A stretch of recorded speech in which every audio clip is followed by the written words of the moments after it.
It's the wake-up call with KB and Andy. You wanted this, right? You wanted the real deal? That's what this is. Wake up. You're in the middle of it. You better wake up and listen to what you're saying. Which is a morning show. Wake up. What the hell? Wake up, everyone. All right, wake up. It's 7 o'clock here on the wake-up call. I think the last words that I heard before we went on the air, Kevin Bowe and Mark Dykton. I'm Andy Sweeney. I was running down the hallway, and I heard, oh, man, it's going to be 2 weeks of Jimmy Cook being happy. And that's what it's going to be. We have our Super Bowl set. Wow, what a weekend for the Pacers. Indiana basketball can't make a three. And Purdue, they're seniors, KB. They finally get a win there at the Rack in Rutgers. Thanks for joining us here on this Monday on The Fan. As always, broadcasting live from the DriveHubler.com studios. KB, a good morning to you. Mark, a good morning to you. Hopefully you guys had a fantastic weekend. Good morning to you guys as well as we wrap up the month of January here. Boy, the Pacers, what a special month it's been. And, you know, what a weekend. I don't think I would have used the word special had you told me on January 1 Tyrese Haliburton's going to miss 10 games this month. But they are now 10-6 here in January. Some very entertaining college basketball here statewide this weekend. And the Super Bowl is set. It will be Chiefs and 49ers. And, God, can you imagine being a Lions fan today? I just, those chances do not grow on trees. I think back to the Bills a few years ago when they obviously had the 13 seconds with Kansas City. And I don't know, maybe it wasn't as excruciating as that, but to be up 17 and really just in a blink of an eye. I felt like I literally had gone upstairs, brushed my teeth, and next thing you know, I'm like, holy, is the game tied? Yeah, it was a blink of an eye, but it was also a slow death, it felt like. Well, there were five, just unbelievable, huge plays within the 6 or 7 minute span. Obviously, Dan Campbell. I think the criticism of him in those moments, and I think there's a moment not a lot of people are talking about either.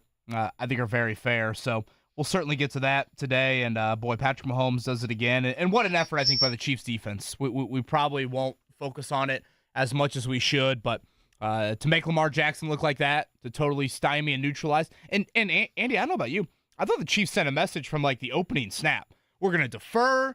We're going to all of a sudden put our think about the Kansas City defense. You just don't think of them like they can do the heavy lifting, they did that. It's the team they have this year. It's the team they have, right? They understand they don't have the weapons. Kadarius Toney getting on Instagram Live right before the game was quite something, but it's the heart of a champion, and I don't know. Kansas City goes and they move on. And listen, I know there's all the funny stuff. We're tired of the Chiefs. We're tired of this. We're tired of that. There is a sense of, boy, greatness. You're watching it. There is the sense of, as well, I told you guys it was the most Lamar Jackson game because it all wasn't on him. His numbers are still good. They're not bad, but the interception in the end zone, the turnovers this team had, the Zay Flowers, big taunting play, just stupid things. And this was a historically great team going into the postseason. They win their first postseason game. And, they don't grow on trees. And the Detroit Lions, just it was a stab wound to the gut, but then they had to sit there for the entire second half and watch themselves bleed out, right? You felt like is anyone going to make a play that's going to stop the bleeding? And St. Brown had the big play in the fourth quarter, the 30, 40-yard play where they finally connected on one. You thought maybe that was it, but just an absolute heartbreaking scene. And there were a lot of Detroit Lion fans there in San Francisco last night. Quite a bit. Someone messaged me late in the game and was like, or I guess more or less in the third quarter, was like, man, the Lions are puking everywhere. And I thought maybe violently puking is probably the better way to put it. And then I think somewhere there's an Eminem Mom Spaghetti joke that you could probably you saw him. That was throw in there. Was I being fooled by the internet? He was tossing the double bird. Was that before the game? He was going double bird? Yeah, okay. Yeah, which I think he's just saying hello. I absolutely love that. But yeah, just two very, I thought two entertaining games. I know maybe Baltimore, Kansas City didn't have those moments, but you got 3rd and 9 of the game on the line. And just vintage Kansas City, vintage Patrick Mahomes. He dials one up, and that throw was so good. Right on the money to Valdez-Scantling to ice that game. And just why, I tweeted out, why do I ever bet against Mahomes? Why? Yeah, but if me or Mark would have said, why are you betting against Mahomes? You would have thought you knew better. You would have bet for the Ravens. You would have bet against Mahomes, and we'd be sitting here in the same spot on Monday. And now he's about to have a third straight game, it looks like, where he's getting points. The early line on the Super Bowl is indeed that second half. San Francisco favored by 2 in this one. Obviously, we'll get to a lot on the Dan Campbell front, the fourth down decisions. I guess I'll just go here to lead off, Andy. I know this one probably won't be talked about a lot. I thought it was totally idiotic by the Lions to attempt a run there on 3rd and goal with a minute to go in the game. If you want to crunch numbers and you want to believe in analytics and all of that, what you are saying with that play is if we don't get in, the game is over. Because onside kick successes is beyond a shot in the dark. I mean, I think whoever's on the call, Kevin Burkhardt said like 2 of 47 this year. They gave the stat. You're just not going to get the onside kick. Basically, once you get stuff there, the game is over. Had you decide to throw it and it's an incomplete pass, you then score on 4th down like they did. Andy, that's a minute to go with 3 timeouts. There, you could honestly, if you wanted to, you could kick it deep. And yes, Christian McCaffrey had some nice moments, but there were a lot of times where Detroit's run defense was great. And Brock Purdy throwing on 3rd down with the Super Bowl on the line, game on the line, something like that, that could look a little different there. So I thought that decision by Campbell, certainly the 4th downs we will talk about, bypassing those field goal attempts and all of that. And again, they had a lot of guys that had moments within that stretch to make plays for them. And to your point, stop the bleeding, and they didn't do it. But still, I thought that play, if you're going to preach analytics and we're going to be aggressive and this and that, there's no numbers that sit there and say, hey, yeah, we're going to rely on an onside kick to try and win the football game. Listen, you're spot on, and we'll get to the Pacers here in a second because what a weekend. By the way, Pat Forde, he was hanging out with Indiana State over the weekend. He'll join us coming up at about 9:05 today on the wake-up call. KB, I think you're being too nice. You're being too nice. It was the end of that Lions game, and I don't know the answer. I know everyone gets on Twitter, and they say how every single coach, they need a clock management guy. And listen, we saw it sometimes this season with Shane Steichen. I mean, I can think of 3 or 4 games where we had the conversation with Shane Steichen on taking the points or going for it in a particular spot. Listen, you may not like that Dan Campbell is not going to kick a 45 to 55-yard field goal, that he is going to go for it, okay? And the numbers a lot of times bear out that in those 4th and shorts, and especially given that that is the DNA of his team, that they should go for it. If you don't like that, that's fine. If the numbers are too close and you say, I'm going to kick it, understandable, okay? We can have a conversation about that. We can have a football discussion, if you will, about that. What you saw at the end of that game was coaching malpractice by the Detroit Lions. And, I mean, I'll go back, and I don't even know. Listen, Ben Johnson, their offensive coordinator, is now the numbers for the offense will look even better if the damn wide receivers for the Lions could catch the football if they don't turn it over, okay? That's one of the crazy things. Like, Jared Goff didn't melt down, and they had the second half that they had that was absolutely a meltdown. But I mean, the entire time, KB, they could have kicked the field goal with like a minute 30 on the clock. I was fine with them going for the touchdown. No, listen, I'm with you, but they could have even played that game. So they said, "No, we're going to go down. We're down 10. We're going to score no matter what."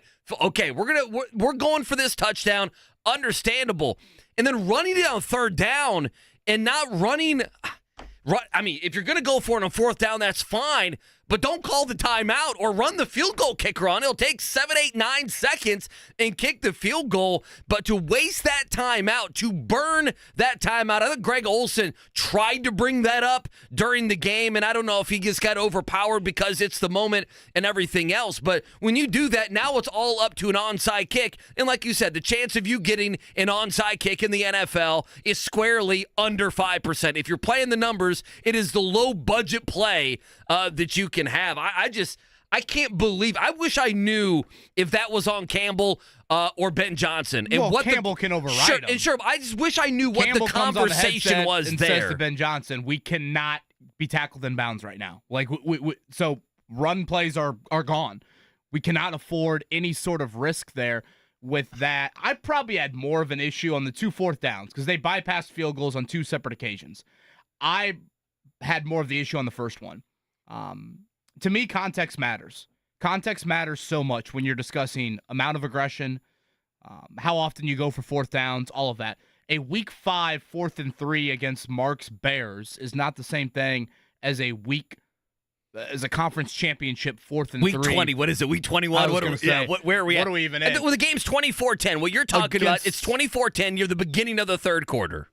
Midway through the third quarter. If you kick the field goal there, Andy, you are up 3, and you make it. About 7 minutes to go. Is not a guarantee, but Michael Badgley, whatever. It's north of 70%. It's a 45-yard kick. It's decent weather. You would hope that he would make that. If he makes that, you are up 3 scores with 7 minutes to go. And now you've said to Kyle Shanahan, you've got to abandon your game plan. You cannot continue to stick with great balance the rest of the way and sprinkle in Christian McCaffrey and not put too much on the plate of Brock Purdy. You're telling Kyle Shanahan, your offensive line better get used to pass protecting a whole lot here. And you're sending a message to your defensive guys, pin your ears back. We have an opportunity here to try and really kind of finish the game, end the game with one big turnover.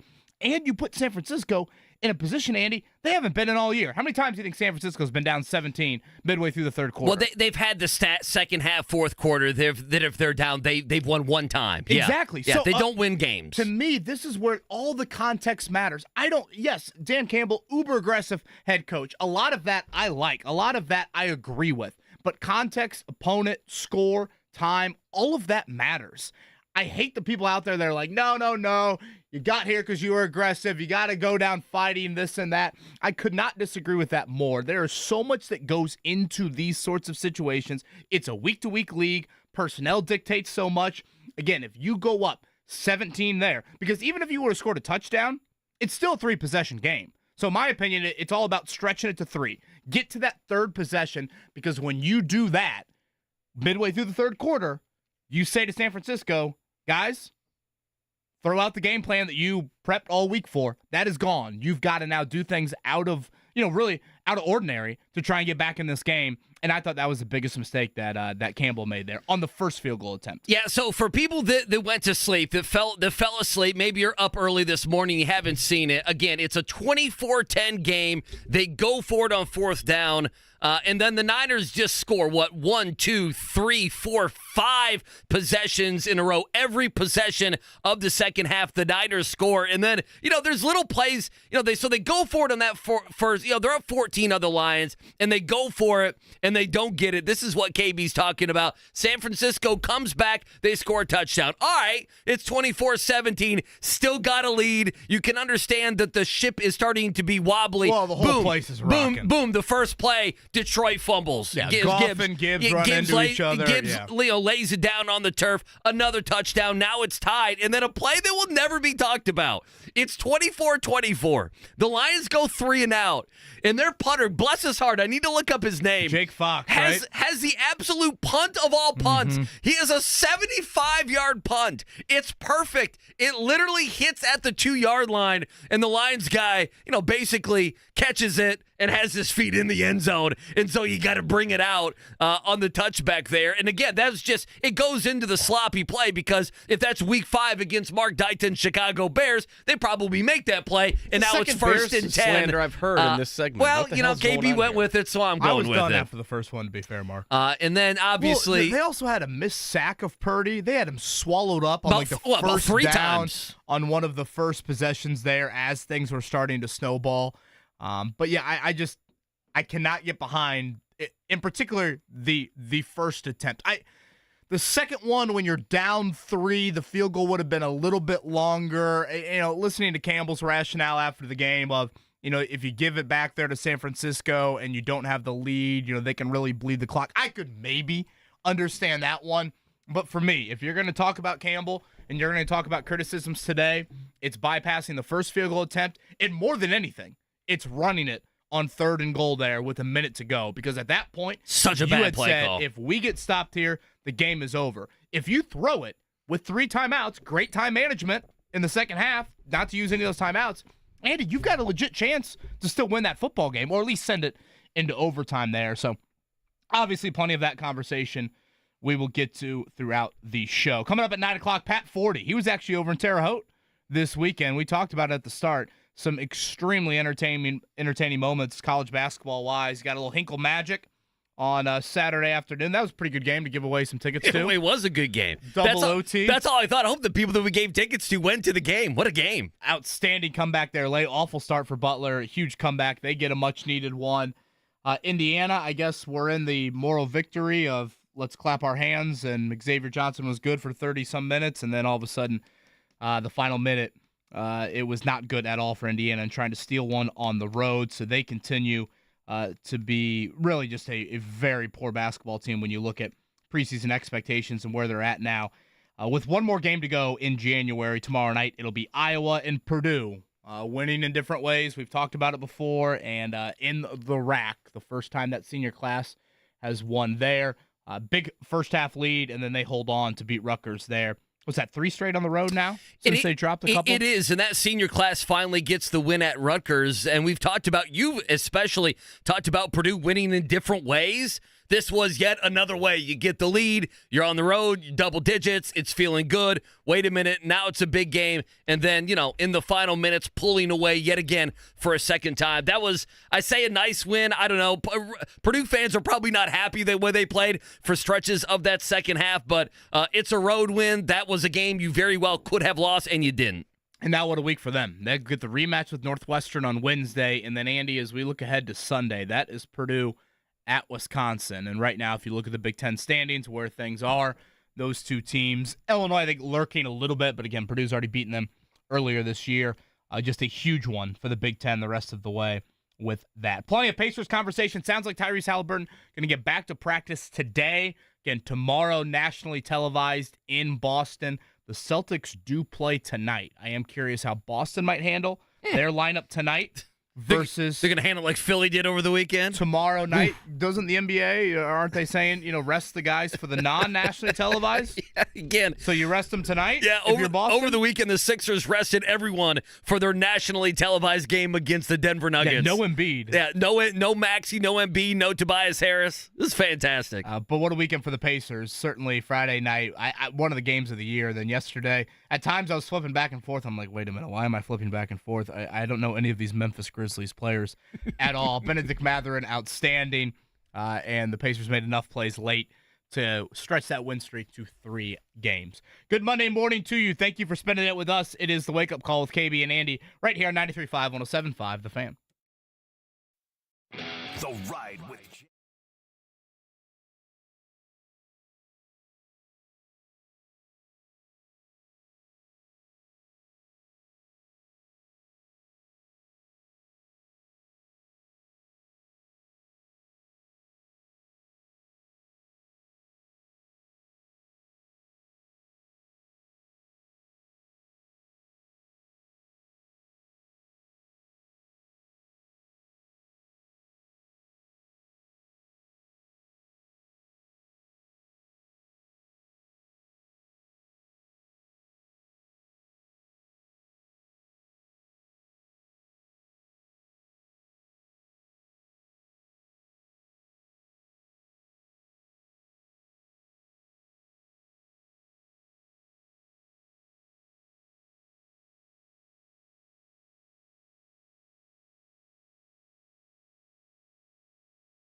Checkdown, brought to you by the Barbasol Horizon League Basketball Championships. March starts here at the Indiana Farmers Coliseum, March 11th and 12th.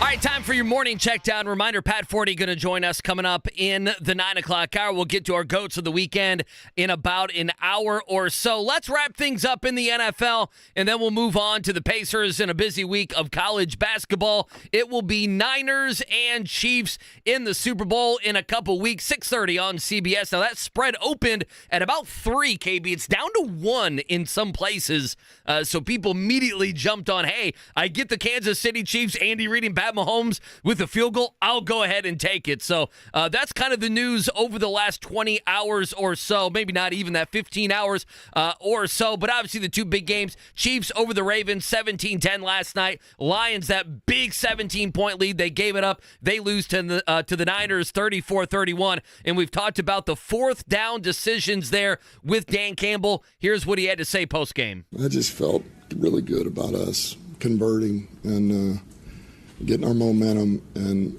not letting them play long ball. They were bleeding the clock out. That's what they do. And I wanted to get the upper hand back, and it's easy hindsight, and I get it, I get that. But I don't regret those decisions, and that's hard. It's hard because, we didn't come through. It wasn't able to work out, but I don't. And I understand the scrutiny I'll get. That's part of the gig, man. But, we just didn't work out.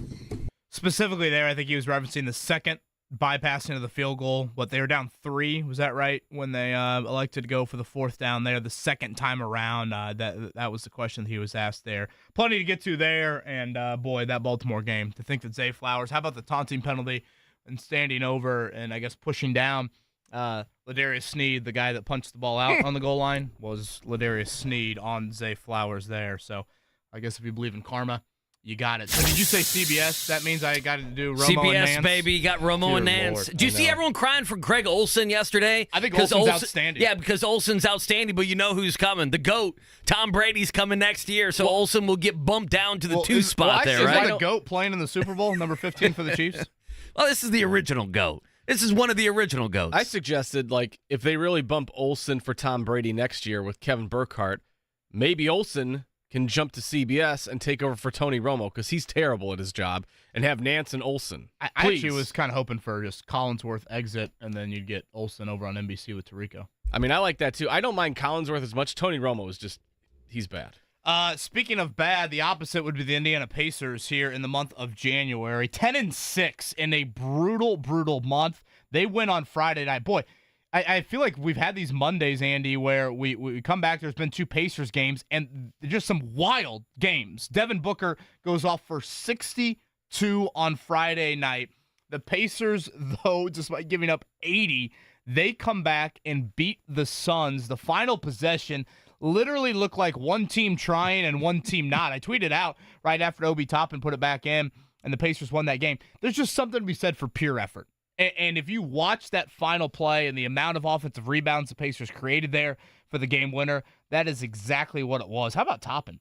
23-11 in 33 minutes off the bench, right around trade rumor season, a week from Thursday. So the Pacers beat the Suns, certainly one of the games of the year for Indiana. And then yesterday, if you missed it, honestly, probably not the worst thing in the world. I maybe knew 2 Grizzlies players in that entire game. It was a game that Indiana rested a lot, too. Miles Turner, T.J. McConnell did not play in that game. Haliburton continues to be out. It kind of screamed of a Benedict Mathurin game. Very slow, sluggish start. Needed a jolt. Mathurin gave that to Indiana, and then they held on from there. Memphis was that without 4 of their top 5 scores in that one. 116-110. So, again, 3 in a row, Andy, for the Pacers, and another difficult week on paper. Yes, you'll benefit from not being on the back-to-back tomorrow in Boston, whereas the Celtics are on a back-to-back. But then you're at New York, Kings on Friday. That is a back-to-back. That's back here in Indianapolis. So another tough week here to close out January and start February. Now, you did know Scottie Pippen Jr. on the Grizzlies, right? He's one of the ones you knew? Yeah, but I'm always nervous about the other Pippen. The woman Pippen, right? Larsa Pippen? His mom? Is that where you're going with this? Aren't there some off the floor maybe questions? Well, she's with Michael Jordan's son. She's with Michael Jordan's son now. Yeah, that's a big story. I'm always nervous. It's one of the top stories in the NBA history, quite frankly. One of the big reasons that Ring of Honor was such a bleep show with the United States. It's the only reason I know he played 4 minutes last night. I would like to think I know the NBA decently well, and I kid you not, some of these dudes that got in the game yesterday from Memphis, I'm like, where are these people from? Yeah, I didn't know. Listen, I didn't know. I did not know a number of these just guys. I had to look Indiana, up their game I know log. John Conchar, but there was literally ISO ball for John Conchar late in the game. I'm like, what is going on here? It was very random. I know we'll talk about it next segment, but if you go back to Thursday, we had the very happy show on Friday. That Thursday, Friday, Sunday, you mentioned January, and you're right with the 10-6, but at the end of the year, if this team is one of those top 5 seeds in the playoffs, we're going to go back to a long weekend like we just came through where they got 3 big-time wins, and they worked harder than their opponents in all 3 of them. And again, especially Friday night. You were on the back-to-back. It was the big 3. I can't believe they won that game. Booker goes off for, 29 in the first quarter. Siakam was great on Friday night. So, yes, just an unbelievable, really, month of January. And when we have Rick Carlisle on tomorrow, I guess about 24 hours from now, Andy, this team without Haliburton. And I get the Siakam trade can kind of skew some of that over the last handful of games, but even before the Siakam trade, they won in Miami. The night Haliburton got hurt against Boston, that huge second-half comeback here at Gainbridge Fieldhouse, they've just been such a better team this season without him in the lineup. Vitally important for the Pacers as they now are the 6th seed. Is that correct, I think, as we close out the month of January? I haven't looked at it, but one guy, Andrew Nembhard, the last 4 games, 18-8, 57% from the field. It's been fantastic. Yeah, big game-clinching assist last night to Jalen Smith. All right, college basketball from this weekend. I guess we can kind of start in chronological order. Indiana loses at Illinois 70-62. Without Khalil Ware and how poorly Indiana's played this season, I guess part of me is should we stand up and clap and say good effort, kind of like the Kansas game? But unfortunately, when the resume looks like you have right now, you just can't do that. And again, more the astonishing thing is just the absolutely archaic way Indiana has to play basketball. They do not make a 3-pointer.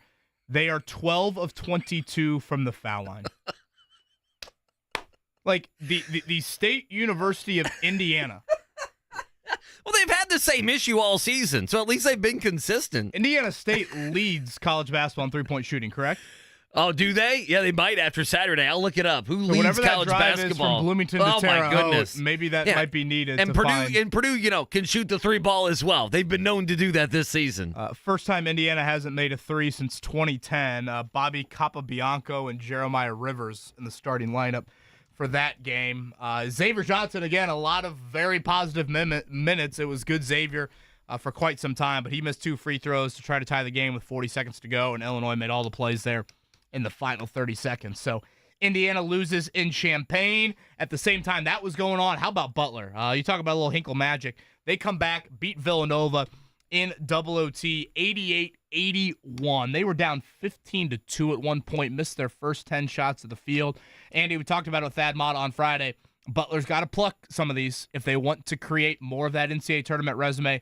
Very important for them on Saturday afternoon. Yeah, if they would have lost that game, boy, it would have been, I don't want to say their season would have been over, but it would have been one of those, hey, you're at home. Villanova's not a great team. They're a fine team. Villanova was coming off, 3 straight losses we talked about last week.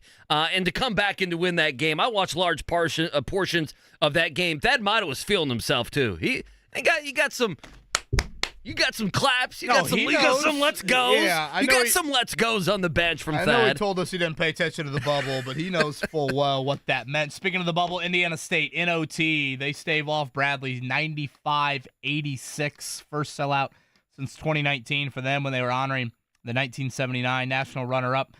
So very important for Indiana State, not only in the MoVal in terms of the standings, but to pad any potential at-large resume. And then Purdue on Sunday, 68-60. Over Rutgers. That is now 3 straight road wins. Zach Edey, 26-12. Braden Smith scoring 19 points for him. And Lance Jones, Andy, he goes 1 of 10 from the field. 10 rebounds, 8 assists, 5 steals. You talk about impacting the game in other ways.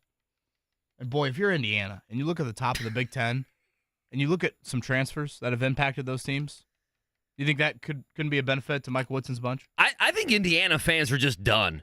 Like, I don't think they're even like, yeah, they're angry, but I don't think it's like moral victory. I just think they're done. Like, they go into many of these games knowing that they're just going to lose these games. Yeah, you kept it Saturday close, was but probably the nail in the coffin. Yeah, I mean, yeah, you kept it close, but the rest of the I mean, season. I think, mucking the game up and Xavier Johnson playing better, and I don't know, you look at it and say a little too late.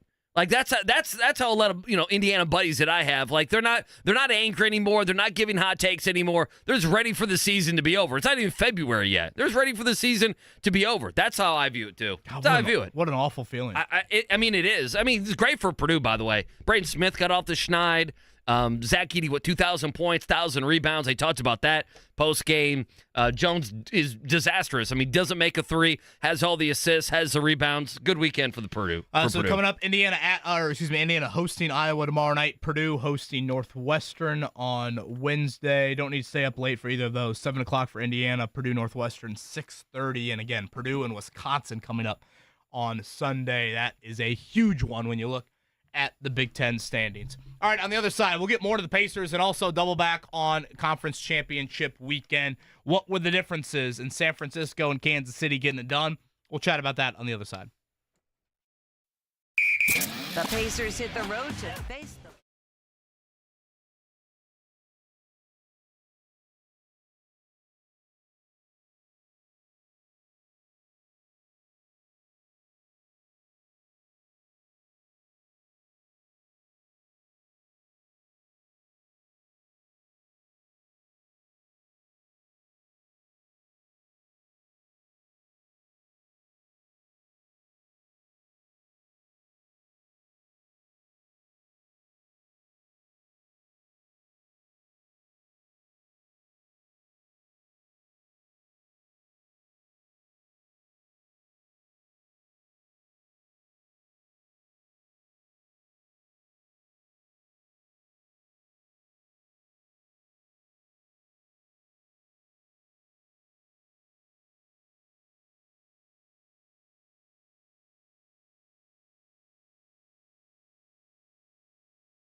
It's the Wake Up Call with KB and Andy on 93.5 and 107.5. The Fan.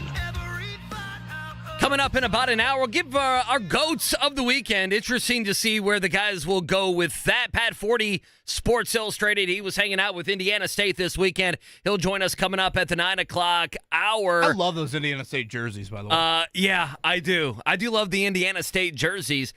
Speaking of Indiana State, I was hanging out with JMV a little bit on Friday. Did you know that? Really? Oh, yeah. A lot of people asking about you. Hey, did you go to the Mutt? I went to the Mutt. I went up there. It's like a mile. Mutt. It's like a mile and a half from my home. Nice. JMV was doing this thing. Let's get Sweeney drunk and see how much he can drink. I'm like, listen, I'm not good at many things, JMV. This happens to be one of them. But, JMV was like, basically, save some Rick Carlisle for everybody else. And I said, I don't know if we're going to be. I don't know if we're going to be able to do that. Now he does have Chad Buchanan today, I believe. Okay. So 10 days ahead of the trade deadline. Yeah, which is pretty good get, obviously. Week and a half away. I don't want to get too greedy here, but sure, we could be getting some Haliburton news tomorrow morning, right? Oh, there's no doubt. I'm expecting it 8:02 tomorrow. So Rick Carlisle. Out, right? Listen, it's welcome in, Rick Carlisle to the Payless Liquors hotline. How many minutes is Tyrese Haliburton playing tonight? It'll be a leading question. It won't even be how much is he going to play. It'll be how many minutes is he going to play on his return. So the Pacers will practice today at noon, and I say practice of like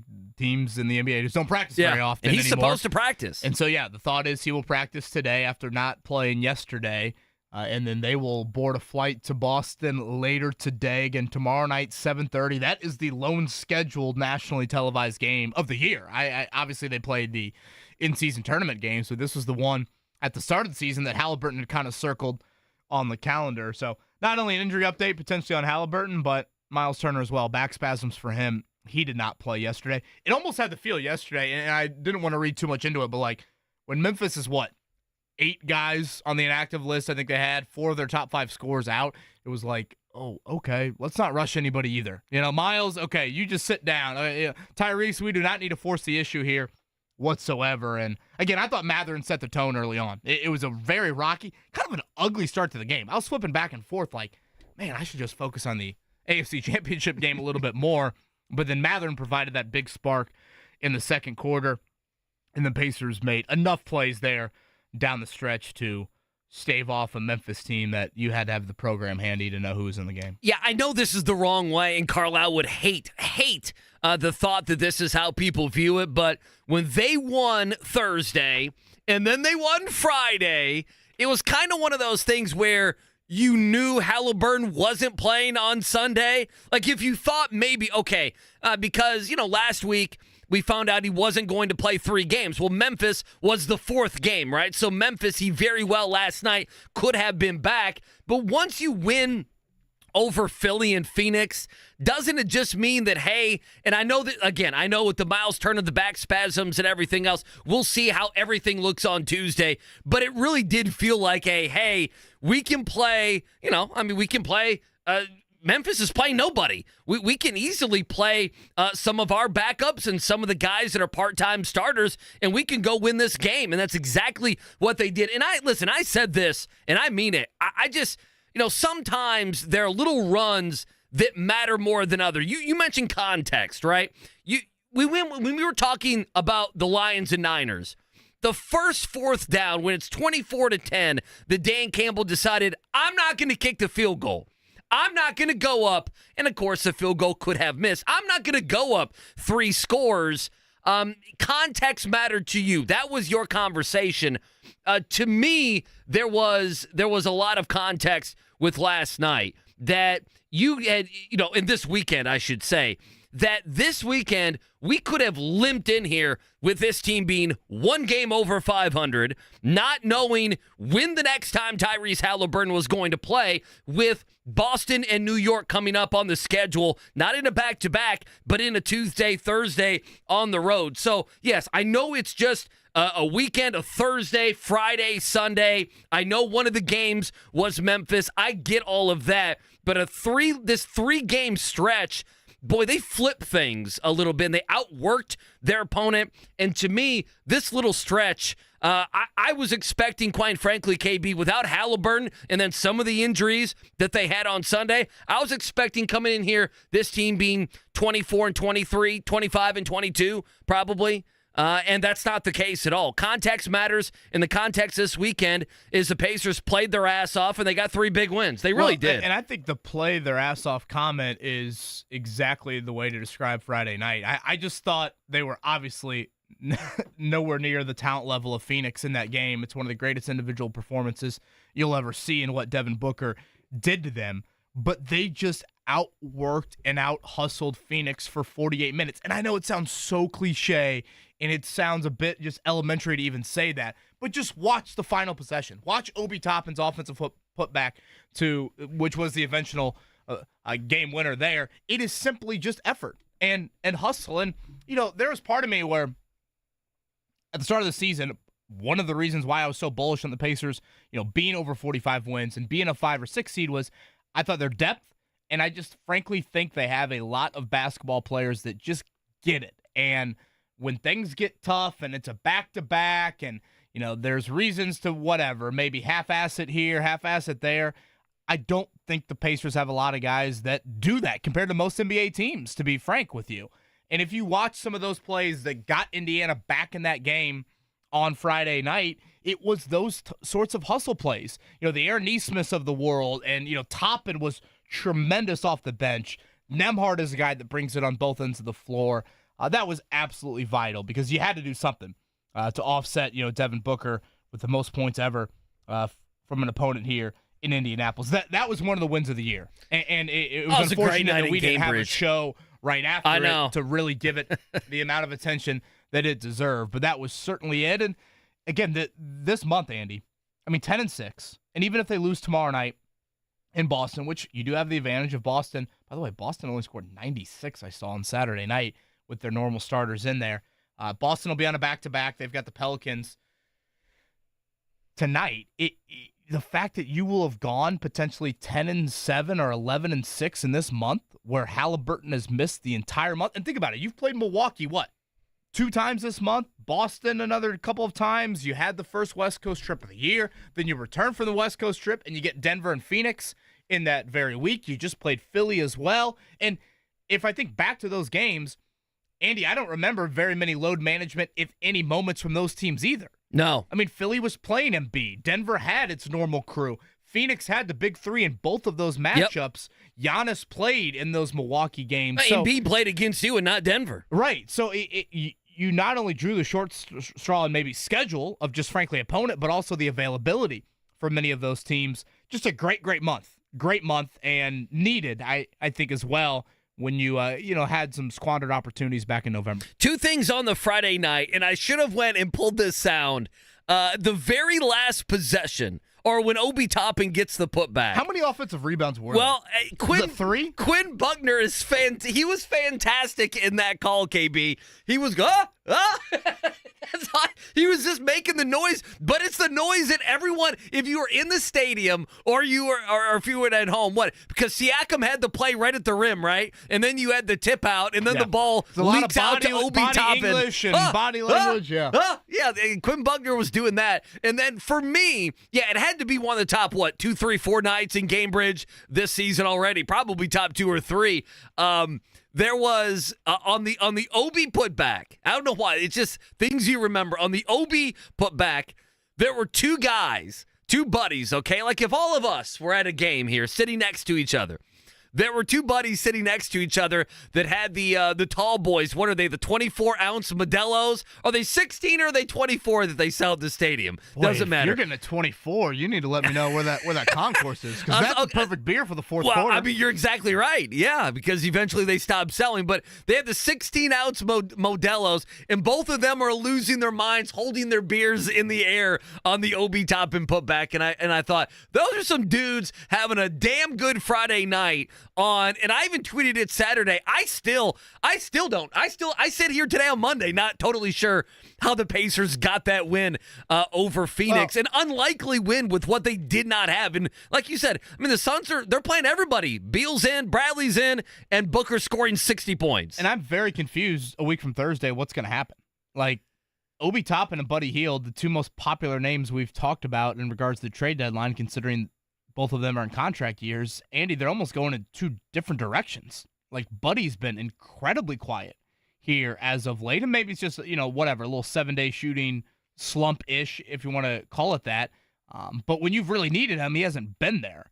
And then all of a sudden, Toppin, a week ago, Jarris Walker got in the game prior to him. And now it's, Jarris Walker's not. We haven't seen Jarris Walker Smith the Mad Ants. He's not playing, and Toppin's giving you really, really important minutes. So what's that doing for you then? Yeah, is it showing you wanted clarity? I'm very confused. Are you getting clarity? No, not at all. Because you thought it was the other way. You thought it would be Buddy making a bunch of threes, and Obi, Obi would be the guy who would be the odd man out, and right now Obi Toppin's not the odd man out. Yeah, the thought was you had a logjam at the 4, and I get it. Yesterday, for example, without Turner, Jalen Smith was asked to start at the 5, but yeah, I thought Obi would kind of be the odd man out at the 4, and then I think the thinking was too with Pascal Siakam here and him kind of, isolated, throw the ball into him, Buddy would benefit from that from a shooting standpoint. So certainly some trade deadline chatter we can get into today. Going back to yesterday and these two games, for me, I guess let's start with the AFC game. We can focus on Campbell here and the Lions in just a second. How big of a goat, lowercase, was Zay Flowers in your mind? I mean, the penalty was incredibly stupid. I mean, the fumble's bad. The penalty's stupid. I thought he could have got whistled like 3 different times for unsportsmanlike, really. Here's the thing. I like Zay Flowers a good deal. I watch probably too much Boston College football. It's what happens when you're betting on ACC noon games. You're watching a bunch of Boston College. Awful. They're going to lose Odell Beckham. By the way, do you see all the people get got by the fake Odell Beckham dad tweet? Did you see that? Oh, no, I did not. Someone with a fake Odell Beckham Sr. Twitter account went on and said how his son didn't get the opportunity and how Lamar Jackson's a bum in the playoffs, and a bunch of news people ran with it. It wasn't true. I don't know. I guess here's the thing. I'm not in love with everyone's like, the wide receiving core this year. I think Zay Flowers is pretty good. That's all. I mean, Odell Beckham is completely washed up. Mark Andrews just had a couple catches. Isaiah Lively, who I like a good deal at tight end, his over-under was like 31.5. He didn't get close to hitting that. And then the one Ravens time he acted like he was open, it was triple coverage. He's screaming for the ball, and Lamar's like, are you open? Okay, I'll throw it, and it's triple coverage. Yeah, there's 5 guys there. And you mentioned the turnovers. I don't know.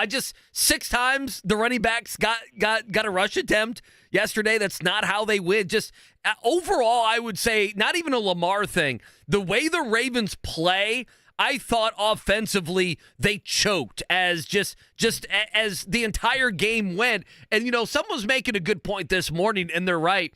Listen, Kansas City deserves all the credit in the world. Kansas City, you want to know their possessions in the second half on offense?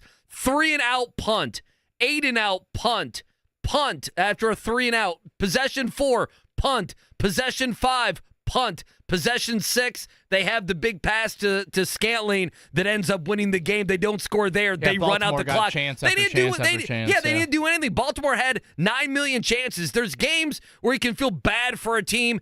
I don't feel bad for Baltimore. And the overall riding thing here is that I don't know what it is. These things manifest themselves. Come on, you guys watch football. That there is totally, now 2-4 in the playoffs. Lamar Jackson and the Ravens do not play their best football in the postseason. And how you figure that out as a team and organization and coaching staff, I don't know. You have an MVP quarterback.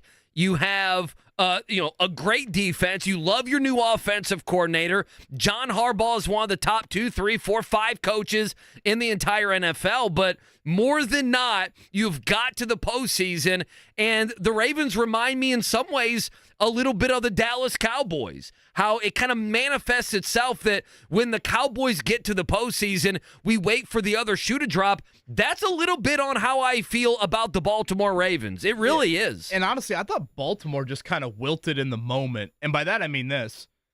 They've got the home game. They've got all their big bad Ravens back in the building of Suggs and Ed Reed and Ray Lewis, et cetera, et cetera. And it gets chippy pregame. Obviously Kelsey's got issues with Justin Tucker warming up where Holmes warms up and then the special teamers start getting into it. And this is it kind of had a little bit of a college football rivalry pregame feel to it. When one team stomps on the logo, what does Notre Dame have? Do they just have the N and D at midfield? You stomp on the logo. For some reason, I'm picturing Florida State. Then I'm like, wait, Florida hasn't shown up in let's say about 5 years for a couple of years. But anyways, it had that feel of like we are the big bad Ravens and watch us. And then they played with such a big bad like immaturity to it all. They had 8 penalties for 95 yards. Right. Just so many dumb penalties throughout that game. And Kansas City, who I think at times in the Mahomes era, and maybe rightfully so, they've been labeled as more of the finesse team. And can they handle kind of a ground and pound, it's going to be fought in the trenches, et cetera, et cetera. And I thought Kansas City just whipped them. They whipped them at the line of scrimmage. I thought they sent a message from the opening start of that game. Hey, we're going to defer. We don't want it in Mahomes' hands to start. We'll put our defense out there. What do? They force a 3-and-out. And that first Kansas City trip down the field, Kelsey's been kind of quiet.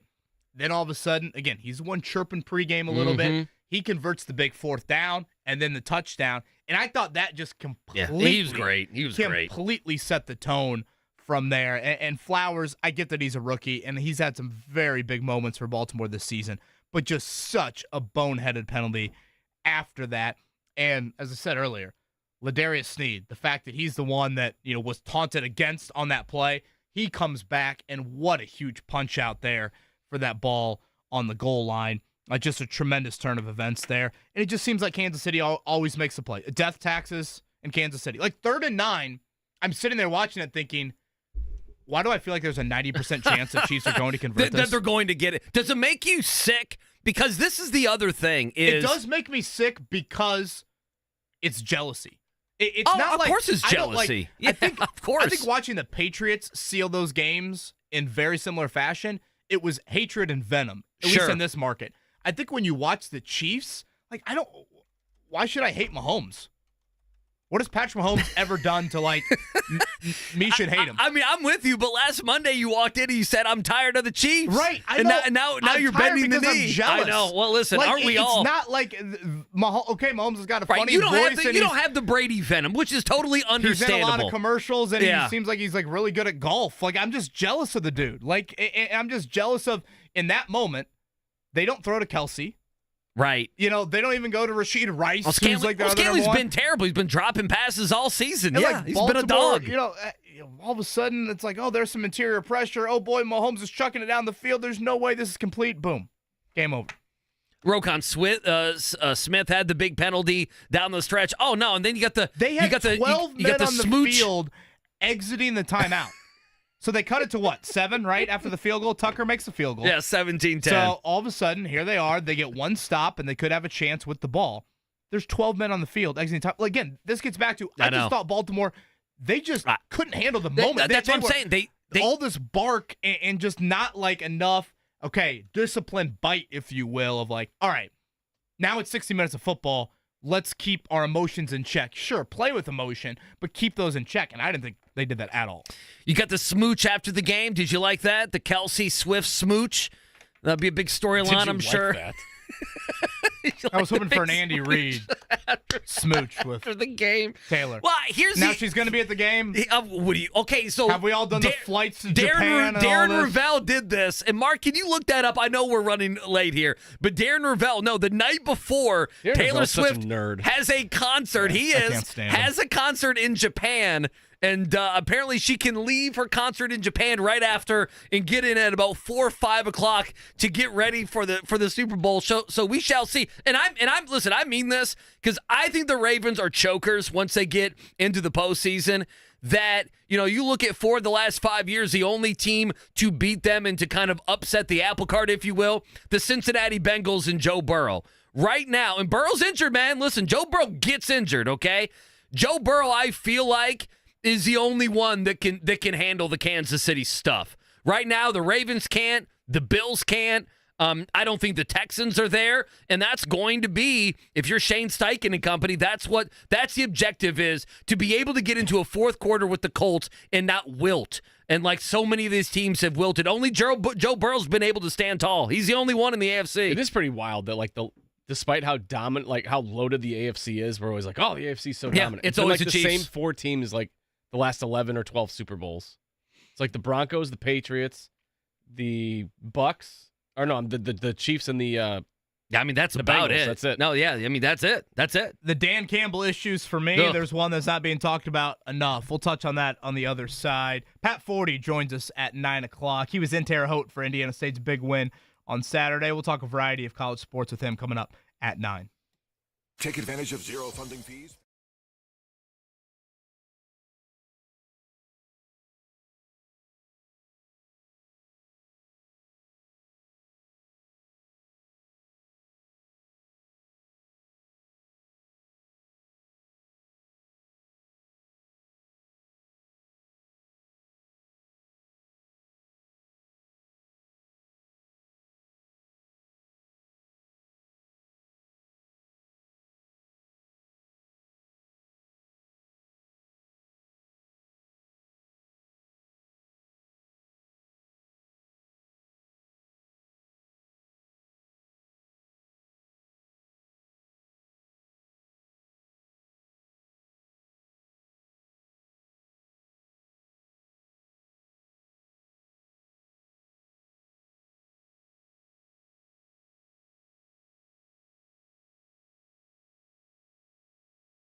It's the Wake Up Call with KB and Andy on 93.5 and 107.5. The Fan.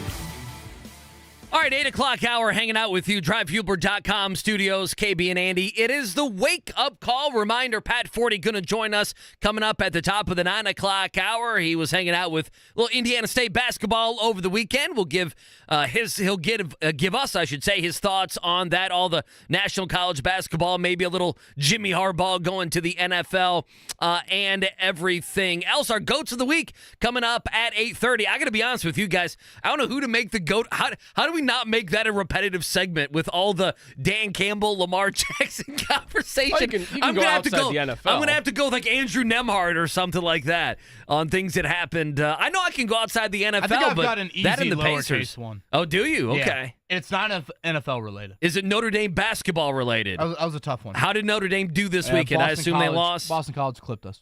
Yeah, missed the 3 at the buzzer to force an overtime. Oh, man. That's a rough one. Yeah, I don't want Plus, to it's talk about Boston College. At Virginia this week, trying to go for the season sweep. Already beat them once. You imagine I a forgot season about sweep that. over Tony Bennett? Virginia was up on Louisville 41-13 at halftime. I don't know why I saw that. By the way, I had someone message me, diehard Kentucky fan, wanting to fire Calipari. Is that a thing? Oh, God. Yeah, they've been wanting to fire Calipari for about 3 or 4 years. Like, I say, is that a thing? And, like, would Kentucky do that? No, they would never do that. No, they have a full lifetime contract that is fully guaranteed from John Calipari. So they could get rid of John Calipari. They'll just have to pay a bunch of money to do so. They've had, boy, they look like they were heading towards another ugly loss against Arkansas. Man, Arkansas, what happened to Arkansas? Back-to-back Elite Eights from Musselman, popping the shirt off during the NCAA tournament and everything else. They stink. They've had a couple players drop off. Davis, one of their top players, like a senior, like maybe even a fifth-year senior. I can't remember. But a kid who's way up in their 20s, he left the team right before the game. That news came out, so I know it's kind of an odd thing to bring up in Indianapolis. But, boy, Arkansas basketball, a couple Elite Eights here. They were supposed to have a good team. They stink. Last night, absolutely stink. After the game, just scrolling through the old timeline, everybody, fourth down, Dan Campbell, et cetera, et cetera. My bigger issue, if you really want to boil it down to, let's talk Dan Campbell coaching issues from yesterday. Andy, I have no idea why they called a run on 3rd and goal there with a minute to go in the game. Because to me, that kind of defies everything Campbell, analytics, blah, blah, blah. Basically, what you said in that moment is if we get stopped here, which I don't know what the run success is from. That was a long yard. I mean, I don't know. It's probably right around a coin flip, maybe a hair higher. If you get stopped, the game is all but over. Nobody gets onside kicks in today's NFL. Nobody. 2 of 45, whatever Kevin Burkhardt said after that. Basically, at that point, you had said, unless we score here, this game is over. And you totally took your nice time management 3 timeout situation and made that no longer an advantage for you. I did not understand that at all. That's a Dan Campbell moment where you get on the headset to Ben Johnson, and this gets back to kind of the Shane Steichen comments from 4th and 1 against Houston to end the season. Andy, the play caller can want one thing, but the head coach has got to be the ultimate voice that has all the context with him in that moment. And Ben Johnson, in the back of his mind, could be thinking, hey, man, we're going to catch him off guard. We're going to run this ball. This is going to be great. They're not going to expect it. David Montgomery, right at the gut, touchdown. And, boy, we're going to have a chance here at the end. Whereas Dan Campbell, as the head coach and the CEO, a guy that's not responsible for offensive or defensive play calling, he's got to sit there and say, no, Ben, we can't be doing that. Because if we get stuffed, the game is all but over here. We need to throw it, and if it's incomplete, that's fine. We still have 4th down, which they ended up having 4th down, and they scored on the 4th and goal there. But then you still have your 3 timeouts. So then you're down, I guess it would have been what? You were down 3 with about 55 seconds to go, 55 to a minute. You've got 3 timeouts. If you wanted to in that situation, you could have kicked that deep and play the let's try and stop you with 3 straight runs. Oh, you would have kicked it deep by San Francisco. That's exactly what you would have done. No time comes off the clock. You would have booted it into the end zone. And now, if you do get a 3 and out, so you play the field position at least a little bit. 40 seconds to go, and you need to go 20, 30 yards to get into field goal range. As debatable as the 2 4th down attempts have been, I was shocked at scoring through the Twitter timeline after the game was over. And no one was mentioning that. To me, that goes against everything Campbell is about, and that was the obvious one. I think you could have a little bit of debate on the fourth down, passing up of the field goal attempts. That, to me, was egregious and totally took away the this is why we save timeout sort of feel to it. Lo and behold, you had an onside kick. Obviously, it didn't go, just like all of the other onside kicks don't go for the kicking team, and the game's over. I'm trying to remember. Do you remember which game it was for the Colts this season? Somebody help me out here. Do you remember which game it was where we stressed that with Steichen, where the timeouts mattered more than just anything? Because for some reason, I'm just completely blanking on which game. I remember walking in here. Don't you remember we walked in here and talked about the usage of timeouts to one of these Colts games? Because that's what we ran into. I mean, that's what you ran into last night. And even early, even that Jacksonville game earlier in the season where Steichen had am I going to kick a field goal or am I going to score a touchdown because I'm this close? I just thought it was malpractice. And I mean, there's really no other way to say it. It was malpractice towards the end of the game, KB. You can't. It's just not worth the risk. You can't give up the timeout there. Everything's about having the 3 timeouts. The reward is not great enough to take that risk in that situation. And I guess if you want to go back to Steichen, and again, this did not happen many times this season, so I don't want to act like this was a huge Steichen flaw, but the other big sort of the play caller birdies on your left shoulder, the head coach birdies on your right shoulder, I think back to the Cleveland game when he dialed up the double move in the end zone and Myles Garrett has a strip sack. Again, as a play caller, Andy, you could sit there and be like, hey, boy, we've been, kind of showing our hand with this, and we feel like we could hit this opportunity right here. And boy, I feel really good about it. Gardner's pump fake has got, and I'm just throwing out names here, but Gardner's pump fake has gotten Denzel Ward to bite a few times early in the game. We're going to get him to bite here. We're going to hit Pittman over the top for 40 yards. And again, as the play caller, I think you kind of sometimes fall in love with this stuff, and you don't, and you're so narrow focused on the play calling, you don't think kind of big picture there of, oh, bleep, are we in our own end zone? Do they have Myles Garrett? Like, that can get a little bit lost. And I felt like in that moment, that's where Dan Campbell has got to say to Ben Johnson, Ben, I know that we've ran it decently well today. Montgomery and Gibbs both had, I thought, very positive moments throughout that game, but we cannot afford the risk of burning a timeout. Because if we burn a timeout, the game is theoretically over. And that, to me, is the more egregious of all the fourth down debates, et cetera, the end of the game. Oh, it's terrible. Where you still had a chance. I thought that was Campbell's biggest error. KB, it was terrible. To waste that time out there, if you run the field goal unit on, let's say the clock is moving on that third down, and you do exactly what you did, and you run the ball on third down, which was stupid, and you've mentioned how it was stupid. If you run your field goal unit or hurry up and get get a playoff there, and let's say you do the exact same play to Jamison Williams, you're wasting, 10 seconds there, but you're keeping that timeout. I am all about, and to the bitter end, giving yourself as many options as possible. And the last option that you want ever as a football team is an onside kick, because you're just not getting the onside kick. It's going to have to go 10 yards, and you're not going to touch it within 10 yards, and they're going to have to botch it after 10 yards, and then it's going to be a scrum where there's 7 guys, clawing at each other's eyes to get a football. All of that is going to have to happen, and it's just not going to be the case. One other thing I wanted to throw your way on this. So again, if you watch a game, it's 24-10 Detroit, and Detroit has the ball, and they go for it on 4th and short instead of kicking what would have been about a 45-yard field goal. And it needs to be mentioned that before the first half ended, they did kick a field goal, right? I mean, so it's not like every time they get into 4th and 3 or 4th and 2, it was one of those things with where a 14-point lead. With a 14-point lead, Dan Campbell said, I am going to take this 17-point lead. It's a 3-possession game, and he probably didn't want to do that, but he did it. But let me go back to something. And by the way, just to add one more thing on that. Sure. That was a 4th and 3. This is a 4th and 2. So it's not like one was a 4th and 7, the other was a 4th and 2. We're talking about 4th and short yardage situation, where it made me think, and at this point, I didn't know.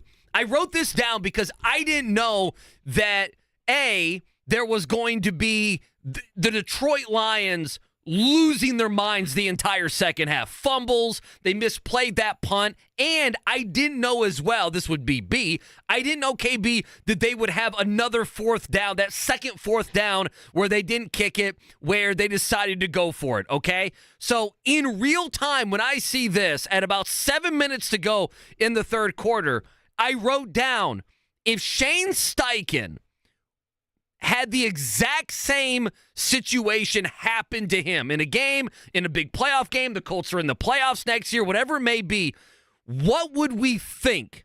And it reminded me of the Colts at the end of that Houston game. Now, they had to go for it. They're down 4 against Houston. We remember, okay? So they couldn't line up and kick a field goal. It's not apples to apples. But what happened in that Steichen play call, okay? He dialed up the right play call.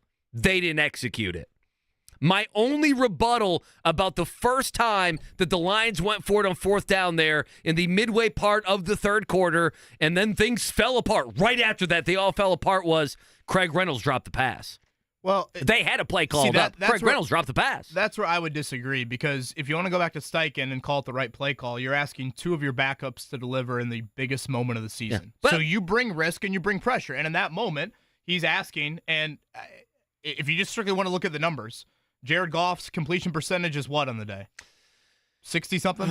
Yeah, I would have to Michael look. Michael Badgley from 45 yards is 70% something. Yeah, so if you want to go strictly numbers, isn't the kick in that situation? Well, let me give you another number. Craig Reynolds only had drops. He didn't have a catch. Well, to be fair, it was Josh Reynolds, right? Josh Reynolds. Sorry, not Craig Reynolds. Yeah. Poor Josh Reynolds. Don't want Craig's family listening and catching he had one catch. I apologize. I mean, he's known for, I guess my only point was, in their mind, they may feel like some Colts fans did that. Well, I mean, remember, that was the discussion after the game. Well, I mean, Steichen called it up. I mean, we all think, why are you putting that player in that position? Players. Plural. And Josh Reynolds is a guy who is going to have way less catches than Laporta, even Jamison Williams, St. Brown, obviously, perhaps even Gibbs. Like, you would go Montgomery. You'd go 4 or 5 different places there before you would go to Josh Reynolds. And it just wasn't talked about much on the broadcast of, hey, he's got to catch that football. I think context matters so much with all of these sort of discussions. Like, to me, I just can't get behind of, you're aggressive, so you're always aggressive. That is such, I think, losing out on so much context and the week-to-week nature of what the NFL is. San Francisco has, 3 Hall of Famers on their offense? Maybe 4 if you want to, look at their O-line as well. And Trent Williams. Like, there are a lot of teams you play throughout the season that don't have that. And we all know the Kyle Shanahan stat. What are they? When they're down 10+ in the fourth quarter, they're 1-in-48 or whatever it was. Yeah, it was a silly stat. If you are able to convert the field goal there midway through the third quarter and you go up 17 points, you pretty much now have brought that stat into play. And more than anything, you've told Kyle Shanahan, you're down 3 scores. Every possession right now, you got to score. You have to score. And if we get one more score, or if we get one more turnover, the game is probably over.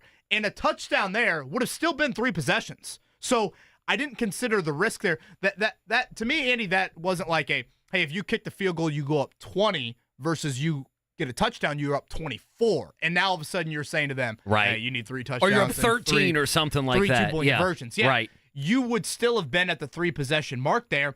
And again, I think more than anything, what you say to the 49ers in that moment is if you kick that field goal and make it, you're now having them to abandon the game plan they've prepped for all week long. And you're putting their offensive line in obvious passing situations. You're allowing your D-line to kind of pin your ears back a little bit.